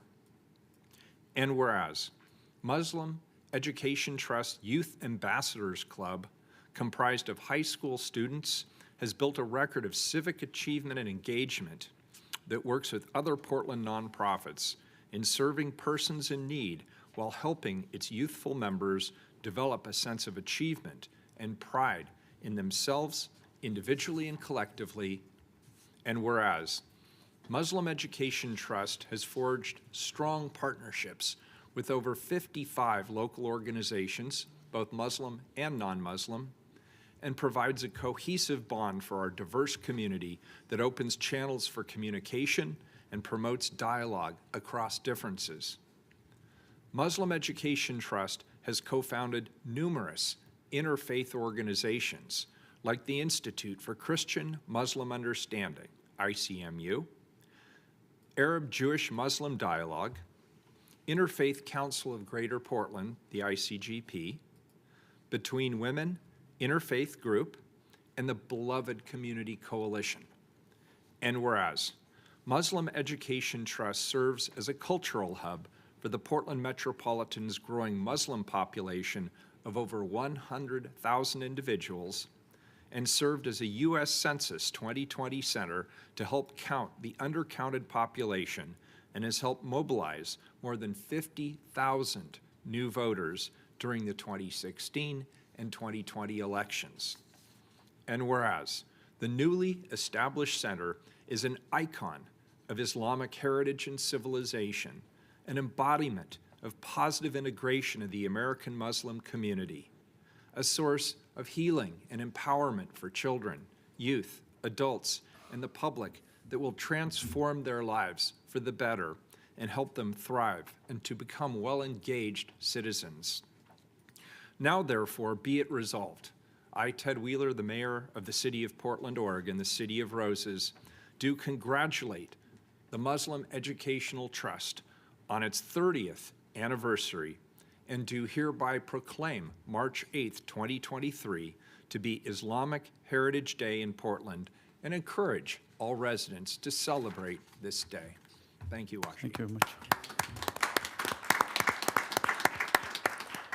Thank you very much, Mr. Mayor, and thank you very much, Commissioner Rubio. I know Commissioner Rubio for quite long, and Commissioner Mapps, what a beautiful history, of our beloved African-American community.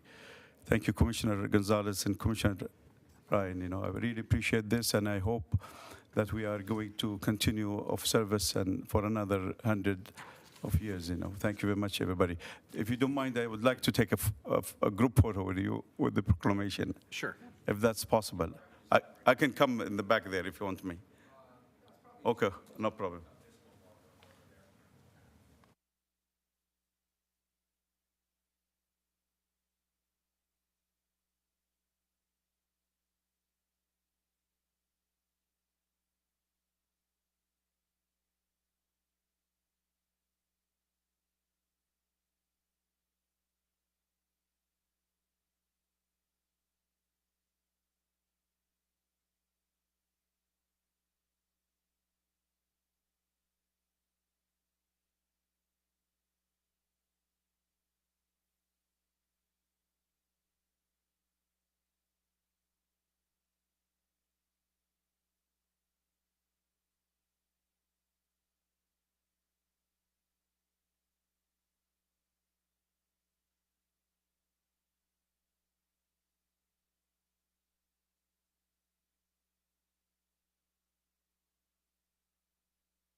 Let's see, where was I?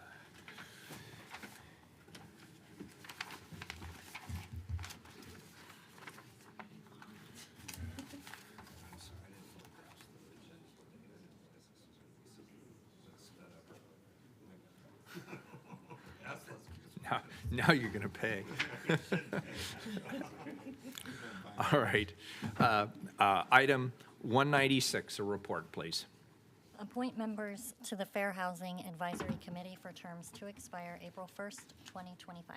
Colleagues, our next item is a report to accept the appointment of 6 people to serve on the Portland Housing Bureau's Fair Housing Advocacy Committee. I'll now turn this over to Commissioner Rubio to introduce the item. Commissioner. Thank you, Mayor.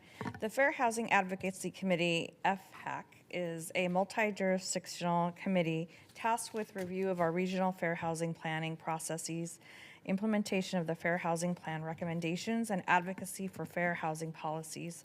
I'm delighted to announce 6 new nominees for appointment to this committee, each of whom bring their invaluable experience and perspective to our important work in fair housing. colleagues, I ask for your support today in appointing the following individuals: Irina Alinsko, Olia Gorel-Kina, Stephanie Grace, Caroline Jackson, Jesse Nielsen, and Christina Dirks, all to the Fair Housing Advocacy Committee.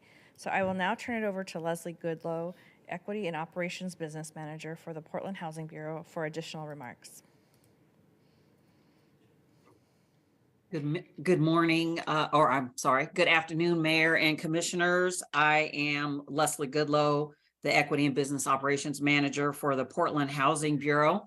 And it's wonderful to be here today to support the nomination of these folks to our Fair Housing Advisory Council. The Fair Housing Advisory Committee is a multi-jurisdictional, oh, I'm sorry, I'm reading the wrong thing. As council is aware, the Fair Housing Advisory Committee is tasked with review of our regional fair housing planning and advocacy of fair housing policies in Portland and in our partner jurisdictions.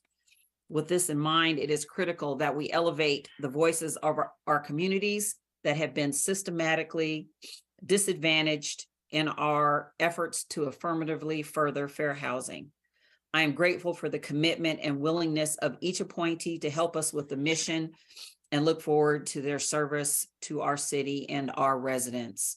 Thank you, Mayor and Commissioners, for your support in continuing this work and the Fair Housing Advocacy Committee. We do have several members either on the line or in council chambers here today. So thank you so much for your time and appreciate your support for this report and these appointees. Thank you. I appreciate it. And colleagues, do we have any questions on this item? Could I just see a show of hands of who is a potential appointee to this committee? Great. I don't know if, did you want to come up and say anything, or you don't have to. I want to be very clear on that. Sure. Great. Commissioner Maps? Sorry. No, oh, great. Yeah. Encouraging them to come on up. I'll be brief. Yeah, we appreciate your being here. Thank you. Thank you. So I'm Jesse Nielsen. I just wanted to say, I know you have kind of been able to review our materials and the packet that was put together. But if I'm confirmed, I look forward to contributing to the housing landscape in Portland that prioritizes fairness and dignity, that redresses a history of racial and socioeconomic injustice, and embraces accountability. And with that, I just request respectfully your support and my confirmation. Thank you. Appreciate it. Great. Thank you. This is a report. Does anybody have any, is there any public testimony on the report? No one signed up. Any further discussion? I want to thank the three of you for being here in person. Can we just get your names? Just, can you say who you are? Caroline Jackson. Caroline, thank you. Nikki Lewin-Claire, staff liaison. Thank you, Nikki. Appreciate it. Thank you for, and is there anybody else here who's an appointee? Yes? We also have Barbara Geyer, a current member. Oh, Barbara, thank you. Thanks for your service. We appreciate it. Great. Please call the roll. Did you want to make a motion to accept? Oh, yeah, So you know what? moved. It's a report. Commissioner Maps had already moved. Seconded. And Commissioner Gonzalez had seconded. Were you not paying attention, I Keelan? wasn't. I'm sorry. Please call the roll. Rubio. Thank you, Leslie, for the presentation, and I really want to thank the three of you that are here today. We're really appreciative of your service, your current service, and those of you who are about to serve, and a deep appreciation for sticking it out here with us this morning into the afternoon as we got to this agenda item, and just, you know, working on these kinds of bodies is absolutely critical to ensuring that fair and equitable housing policies in our region are implemented, are watched, and that we know where our work is. So we deeply appreciate your service in this work and to our community. So thank you again for being here, and I'm very happy to vote aye. Ryan.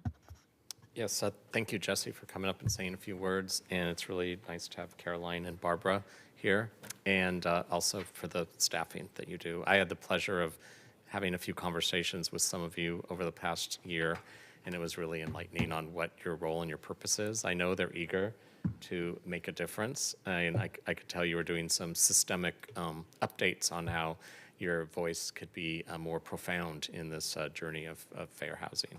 So anyway, I'm delighted to vote aye. Gonzalez. I just want to thank you so much for your service and stepping up. I vote aye. Maps. I want to thank these volunteers for agreeing to serve on this important committee. I vote aye. Wheeler. I really appreciate it. Important committee, hard work. Pay's not very good, but this is one of the most important things we're working on, obviously, as we seek to increase the amount of housing. We want to make sure that that housing is broadly available to the public. I vote aye. The report's accepted. The appointments are approved. Thank you. Next item, and colleagues, I'm going to push this along a little bit because I know we have an executive committee scheduled at 1. We might see if I can move that back to about 1:15 so that we can power through the remainder of the agenda. Next item, 197, please, report. Accept bid of T-Edge Construction for the Farragut Park's improvement project for $1,738,000. Colleagues, this project is part of a Portland Parks and Recreation effort to address growth and maintenance needs within Farragut Park, which is located in the Piedmont neighborhood in North Portland. This item authorizes remediation of accessibility barriers, restroom building maintenance, reconstruction of a basketball court, and the addition of toddler play equipment. Biko Taylor's with us. I don't see him in person. He must be online. Biko, welcome. Good afternoon, Mayor Wheeler. Good afternoon, members of council. For the record, I'm Biko Taylor, the Chief Procurement Officer. On November 9th, 2022, City Council approved ordinance number 191065. The engineering estimates for this project was $2.2 million, and the confidence level at the time was moderate. Procurement Services issued the invitation to bid on December 6, 2022, with a due date of January 31st, 2023. In total, we received 3 bids for this project. Excuse me. T-Edge Construction was the low bidder and is the recommended awardee. Their proposal totaled $1.738 million and was 21% under the engineering estimate. T-Edge Construction is located in Damascus, Oregon, and it is a state COBIT certified contractor. They have a current City of Portland business tax registration and are in full compliance with all of the city's contracting requirements. The city's standard 20% aspirational goal applies to this solicitation. And the following is a breakdown of utilization by T-Edge Construction.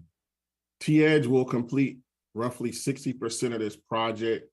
22% of the project was awarded to certified COBIT contractors, and 23% of the project was awarded to minority contractors.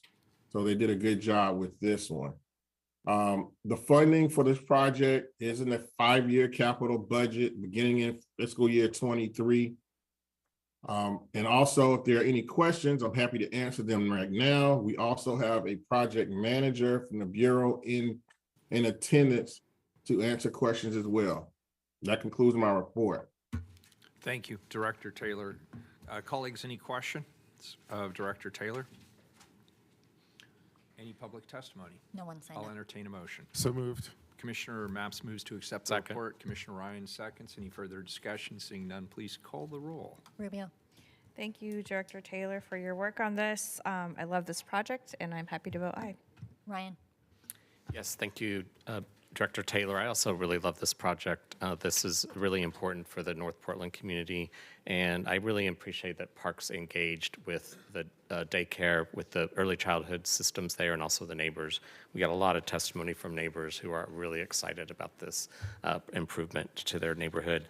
It's a very, just real quick, it's a really isolated neighborhood in terms of, and there's a lot of busy thoroughfares surrounding it. So it's so important that we create a safe, lovely place, a green place for the children and the families to partake in. And so this is a really good investment for our city. I vote aye. Gonzalez. I vote aye. Maps. Aye. Wheeler. This is great. The Piedmont community will be very happy to see this moving forward. I vote aye. The report is accepted. Next item, 198, please. Pay settlement of Dominic Bouchard bodily injury lawsuit for $55,000 involving the Portland Police Bureau. This ordinance resolves a claim brought against the City of Portland in June of 2020. Deputy City Attorney Caroline Turco and Senior Claims Analyst David Farrow are here to walk us through the ordinance. Welcome, Carolyn and David. Good afternoon, Mayor Wheeler. Good afternoon, Commissioners. The ordinance before you is to approve the settlement of the lawsuit Dominique Bouchard versus the City of Portland.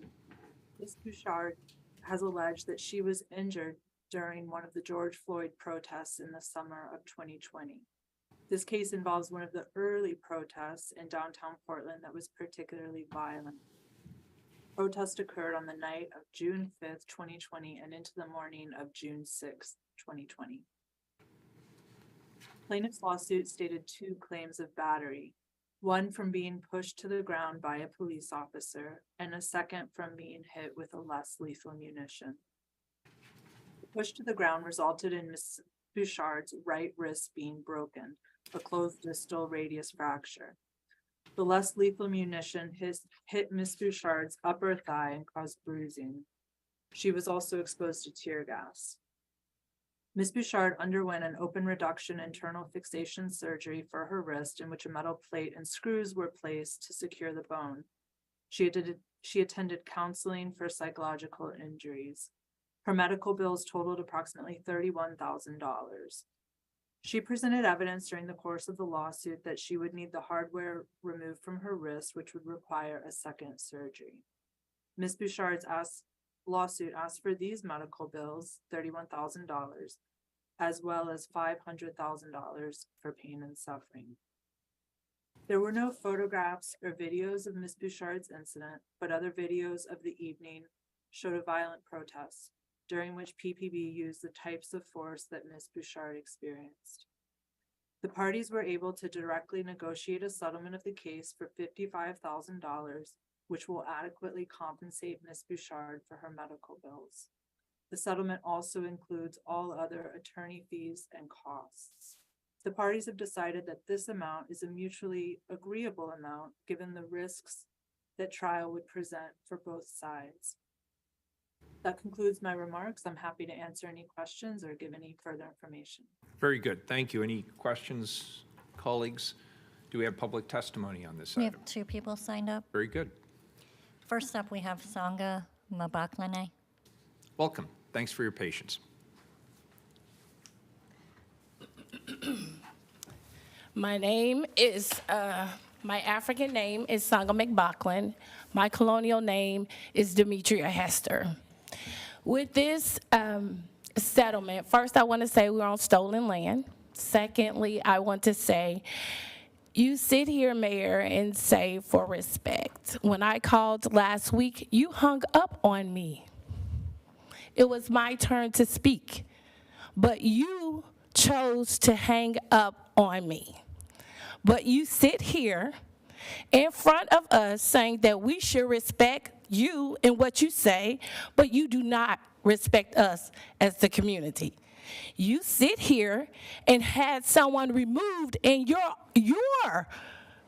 people showed him violence by hitting his head into the door. This is hypocritical. What did you just pass? Women's Month. You disrespected me and you disrespect every woman, especially black women, all the time. But you sit here, you name all these black women and these women, but you're still disrespectful to every African woman that you're using their labor right here today. But yet, you want to name off Muslim people. Muhammad Ali was against this capitalist imperialist system. This is a joke to be sitting here. You're saying all of these laws are being passed to what? So you can mark off your check and say, we did this, we did that. You do not care about the community. You do not care what we say. We were out there protesting when you gave the okay to your police and the Proud Boys to do those things to us. We got shot at with rubber bullets. You ordered $75,000 more tear gas to tear gas us every night, and we had the right it. But yet, you sit here as if you have done nothing and you want the community's feedback and input about the situation, this capitalist imperialist system that you created, that you want to keep going. Your police are police because you created this system as slave catchers. They're doing exactly what you want them to do. You alerted the Proud Boys, Mayor, where we were. You told everyone where we were going to be. You had ops and cops in the protest to make sure that you inserted your violence. But yet, we're the problem. You always blame us. You are the problem. You need to resign, and these positions need to be filled with black people and indigenous people that actually care. You wrap it up. Next individual, please. Next up, we have Mark Porras. Mark, welcome. Good afternoon, Mayor and Commissioners. My name is Mark Porras. I use he, him pronouns, and I'm with the group Portland Cop Watch. We have no objection to the city paying this $55,000 settlement, which is the result of police violence committed by multiple PPB officers on June 5th, 2020, during a protest against police violence. We appreciate council putting this item on the regular agenda due to the amount being over $50,000, although we would prefer to see all police misconduct settlements on the regular agenda. And we continue to appear before you on what feels like a never-ending parade of police misconduct settlements with full understanding that the parties have already come to a financial agreement. This settlement raises the total paid out for protests between 2018 and 2020 to at least $1,144,405 now, including the Don't Shoot Portland lawsuit agreed upon last fall, which has not yet come to council. We hope that Ms. Bouchard, who was shot in the back of her leg with a rubber bullet and then body slammed to the ground by PPB, is able to make a full recovery. We hope that she again has full use of her fractured wrist, which, as you heard from the city attorney, required surgery and the placement of metal hardware. We hope that this does not prevent her from peacefully expressing her First Amendment right to free speech in the future, despite the residual fear of police and anxiety she experienced after the brutal attack on her by city employees. Portland Cop Watch will continue to attempt to get you to engage and discuss the underlying policy issues when these settlements come before you. We continue to urge you to help the public understand the true cost of policing by including the amount of time and money spent by city attorneys on risk management on police misconduct settlements. The ordinance states that the total cost to the city to settle the lawsuit is $55,000. That is incorrect and incredibly misleading. $55,000 is just the amount of the check that the mayor and auditor are being authorized to write.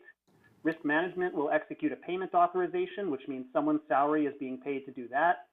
There's a liability claims analyst and city attorney here today to present this item. Their time isn't free, so obviously their salaries are not being factored into the total cost to the city. How many briefs were filed? How many emails sent? How many meetings and mediation sessions were held? Why doesn't the city present that information so the public can actually truly understand the real total cost of these police brutality settlements? We also continue to ask you to stop using the term encounter in the ordinance language when cops brutalize community members. Again, that language is far from transparent. Finally, do the officers who harmed Ms. Bouchard know that their actions caused the city to pay this settlement? Does anyone other than the cops who harmed Ms. Bouchard even know who the offending officers are? Were any cops disciplined for this beatdown? Are there any lessons at all that City Council can take from this latest police brutality settlement? Thank you. Thank you. Colleagues, and that completes public testimony, Keelan? It does. Awesome, thank you. Colleagues, any questions? Please call the roll. Rubio. Aye. Ryan. Aye. Gonzalez. Aye. Maps. Aye. Wheeler. Aye. The ordinance is adopted. Thank you. Next item, 199. Authorized contract with Just Bucket Excavating Incorporated for the ADA Accessible Sidewalk Rebid Project for $1,122,180. Colleagues, this project is part of Portland Bureau of Transportation's work with the Civil Rights Education and Enforcement Center to build and/or retrofit 1,500 ADA ramps a year for 12.5 years, starting in 2018. This item authorizes PBOT to build and/or retrofit 80 ADA ramps throughout the city as identified and requested by constituents with disabilities. Chief Procurement Officer Biko Taylor is here on the screen in front of us to present. Welcome again, Biko. Thank you, Mayor Wheeler. On January 3rd, 2023, Procurement Services issued an invitation to bid for this particular project with a due date of January 24th, 2023. In total, we received 3 bids. The engineering estimate for the project was $989,298. So an authorizing ordinance was not required. Just Bucket Excavating was the low bidder and is the recommended awardee.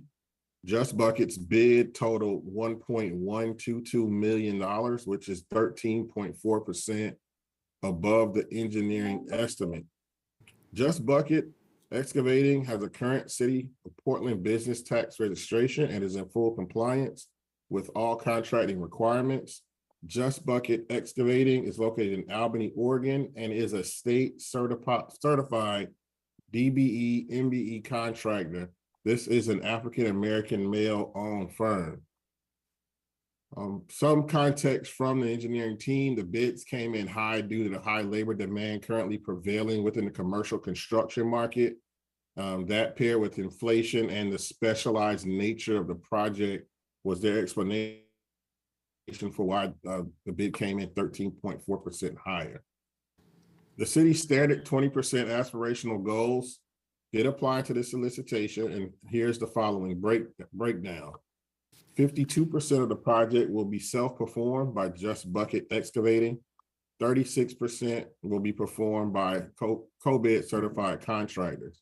All total, this contract will include 60% of total minority participation. So we're really proud that Just Bucket won, but not only that, decided to subcontract with minorities on the project. PBOT has allocated funding in their FY23 budget to complete this project. If there are any questions, I'm happy to answer at this time. Also, if you have any questions from the PBOT team, Project Manager Raphael Howe is in attendance as well. This concludes my report. Thank you, Director Taylor. Colleagues, any questions on this item? Do we have public testimony on this item? No one signed up. Very good. Please call the roll. Rubio? I'm happy to support this. I vote aye. Ryan? Aye. Gonzalez? Aye. Maps? I want to thank Biko, Director Taylor, for today's presentation. I also appreciate the mayor's office help bringing this item forward. As we heard, this project lives within PBOT. We are legally obliged to build this ADA accessible infrastructure. I'm really happy to do it. I will also point out this comes at significant cost to the Bureau, which is an ongoing challenge. And moving forward, I will need to have some conversations with council about how we continue to fulfill the parameters of this consent decree. But in the meantime, I am glad to vote aye. Wheeler? I vote aye. The ordinance is adopted. Colleagues, we've reached an auspicious waypoint, item number 200 for this year. Authorize financial assistance grant agreements in support of the Clean Air Construction Program for 5 years, not to exceed $100,000 per year. On December 13th, 2018, Council passed a resolution to amend the city's sustainable procurement policy to incorporate the Clean Air Construction Standard, which aims to reduce diesel pollution on public construction projects. That resolution also authorized procurement services to work with regional partner agencies to establish a regional clean air construction program with the City of Portland's procurement services as the program administrator. Today's ordinance authorizes the Clean Air Construction Program to administer a new small grant program designed to assist contractors, particularly small businesses, with the costs associated with compliance with the clean air construction requirements. Chief Procurement Officer Biko Taylor and the Clean Air Construction Program Coordinator Farragut Park are here to walk us through the ordinance. And Farragut, if I mispronounced your name, if you could correct me, I'd appreciate it. Welcome, both of you. Dr. Fatimi, before we start, I want to make a couple remarks in honor of Women's Day. I want to give a shout out to Stacy Foreman, our former sustainability manager who transitioned over to the Green Fleet. Stacy Foreman led our sustainability program for, I believe, over 15 years. And if I don't give you enough justice on that, Stacy, wherever you are, please forgive me. I believe it was 15 to 20 years. So on this day, I want to shout out to Stacy for leading our sustainability initiatives for such a long time, including the Clean Air Construction Program. And with that said, I'm going to cede the floor to Farah Fatimi. Thank you. Thank you. Thank you. Good afternoon, everyone. My name is Farah Fatimi, and I coordinate the Clean Air Construction Program. I am a staff member of City of Portland, and I'm here to provide some background and context around clean air construction in general and help you understand our request to administer a new small grants program today. So the Clean Air Construction Program is a relatively new program, as the mayor mentioned. The council signed a resolution in 2018 to create the program. The first compliance standards actually started in 2022, so very recently. And the goal is to help limit pollution from diesel exhaust in our region. So the map here, you can see diesel particulate matter concentrations across the Portland metro area. I've highlighted a few different neighborhoods just to give you reference of some neighborhoods that experience high rates of diesel particulate matter concentrations.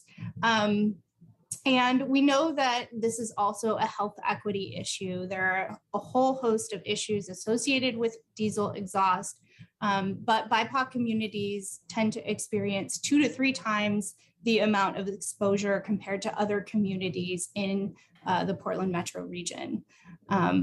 We also know from recent research that DEQ has conducted that in urban areas and in the Portland metro area, construction is a very large contributor, the most important contributor to diesel particulate matter emissions. So in that graph here, you can see construction in the orange, which contributes about 44% of estimated diesel particulate matter emissions.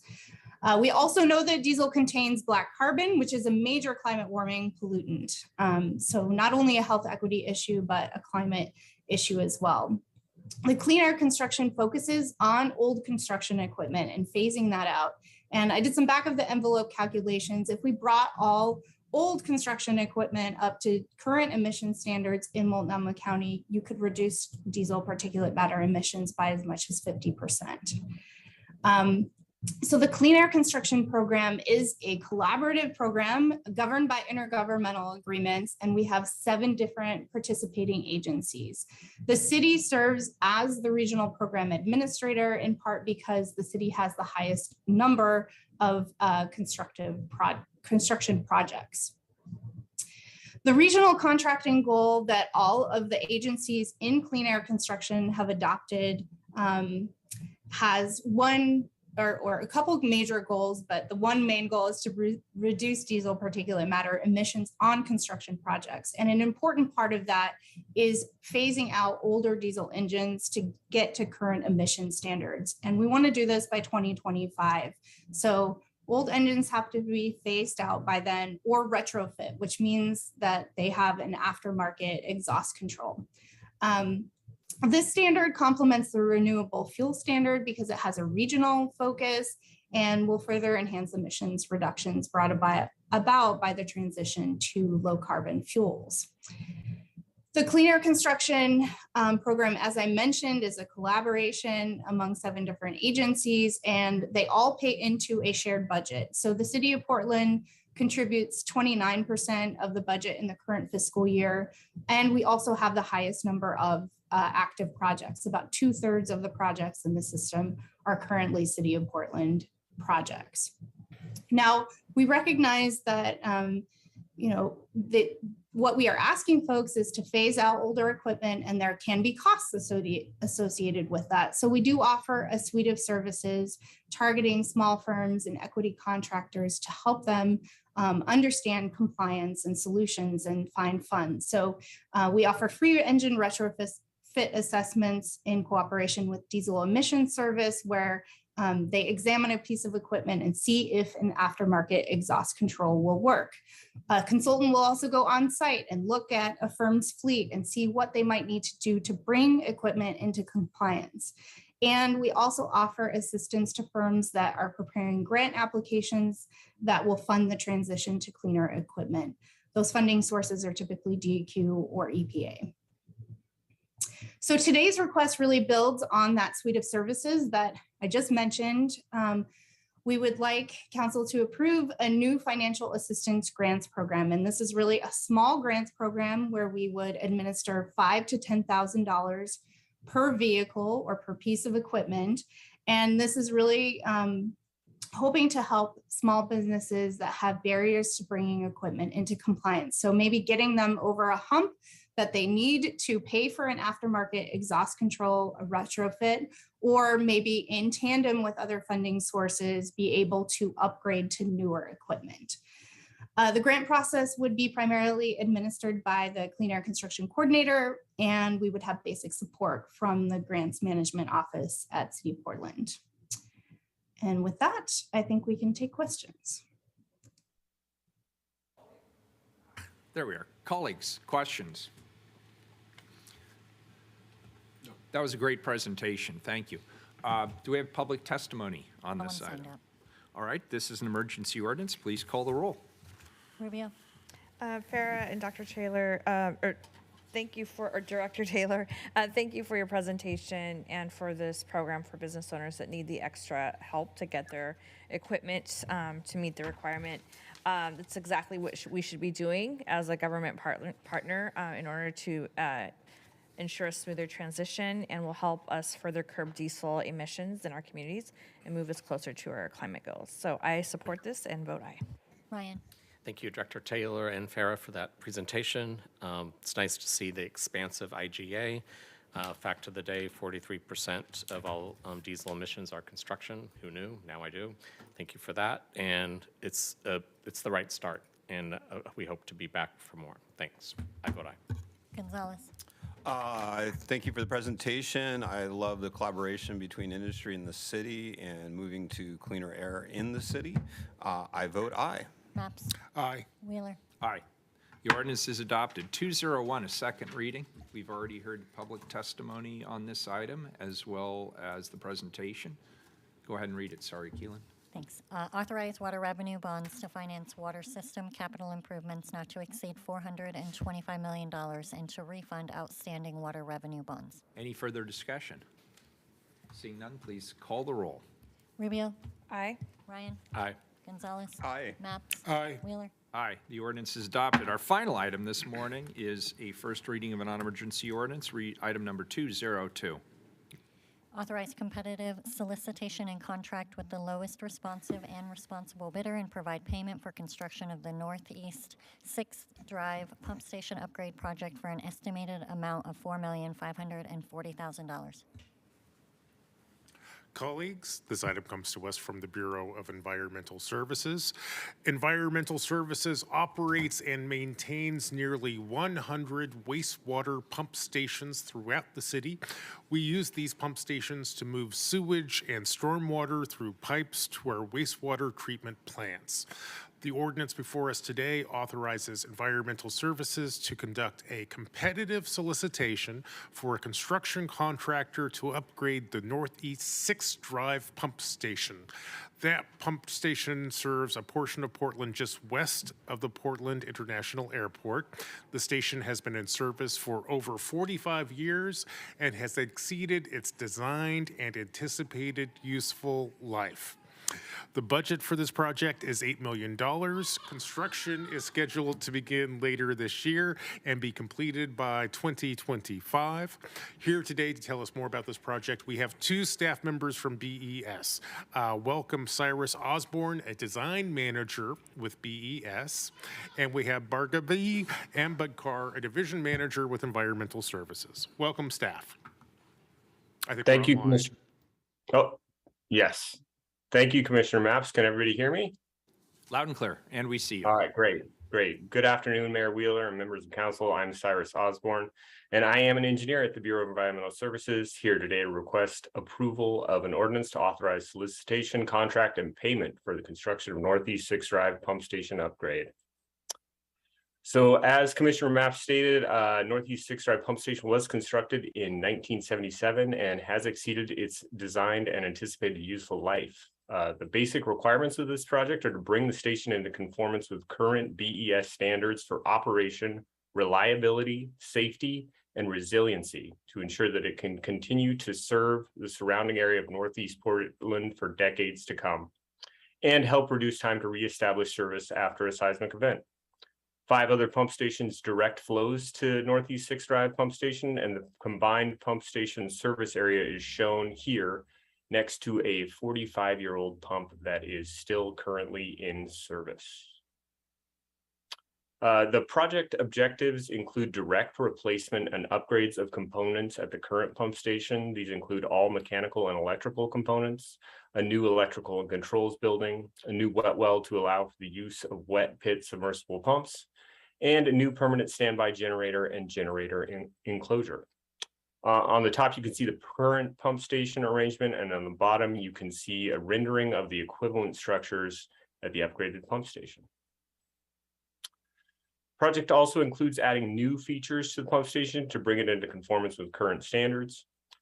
Those features include an expanded site layout, an ADA compliant restroom, an eco roof, a flow meter, a force main inspection and cleaning tool launching station, a stormwater management facility, and seismically resilient substructures supporting the electrical and controls building and the wet well. In the case of the wet well, it will be founded on 7 steel piles, and they'll be driven using both vibratory and impact hammers. Environmental Services Public Involvement has already communicated to area residents and businesses about this work and what to expect. We'll continue outreach, especially with the limited number of nearby neighbors, including pre-construction and inspections. The total project budget is $8 million. Of that, $5.3 million is budgeted for the construction contract. And the current engineer's estimate of probable construction cost is $4.5 million. The amount budgeted for the construction contract exceeds the engineer's opinion of probable construction costs to account for the current bid climate and construction change orders. Funds for this project are available within the Sewer Operating System Fund with the adopted Bureau of Environmental Services fiscal year 2022 to 2026 capital improvement plan.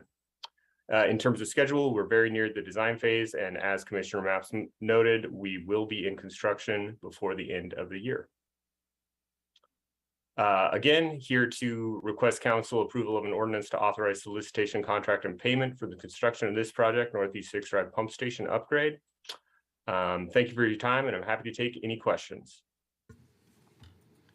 Any questions, colleagues? Do we have any public testimony on this item? No one signed up. All right, very good. This is a first reading of a non-emergency ordinance. I want to thank you, Cyrus, for a really terrific report with good graphics, so we have a good sense of what you're talking about here. It looks excellent. This now moves to second reading, and we are adjourned.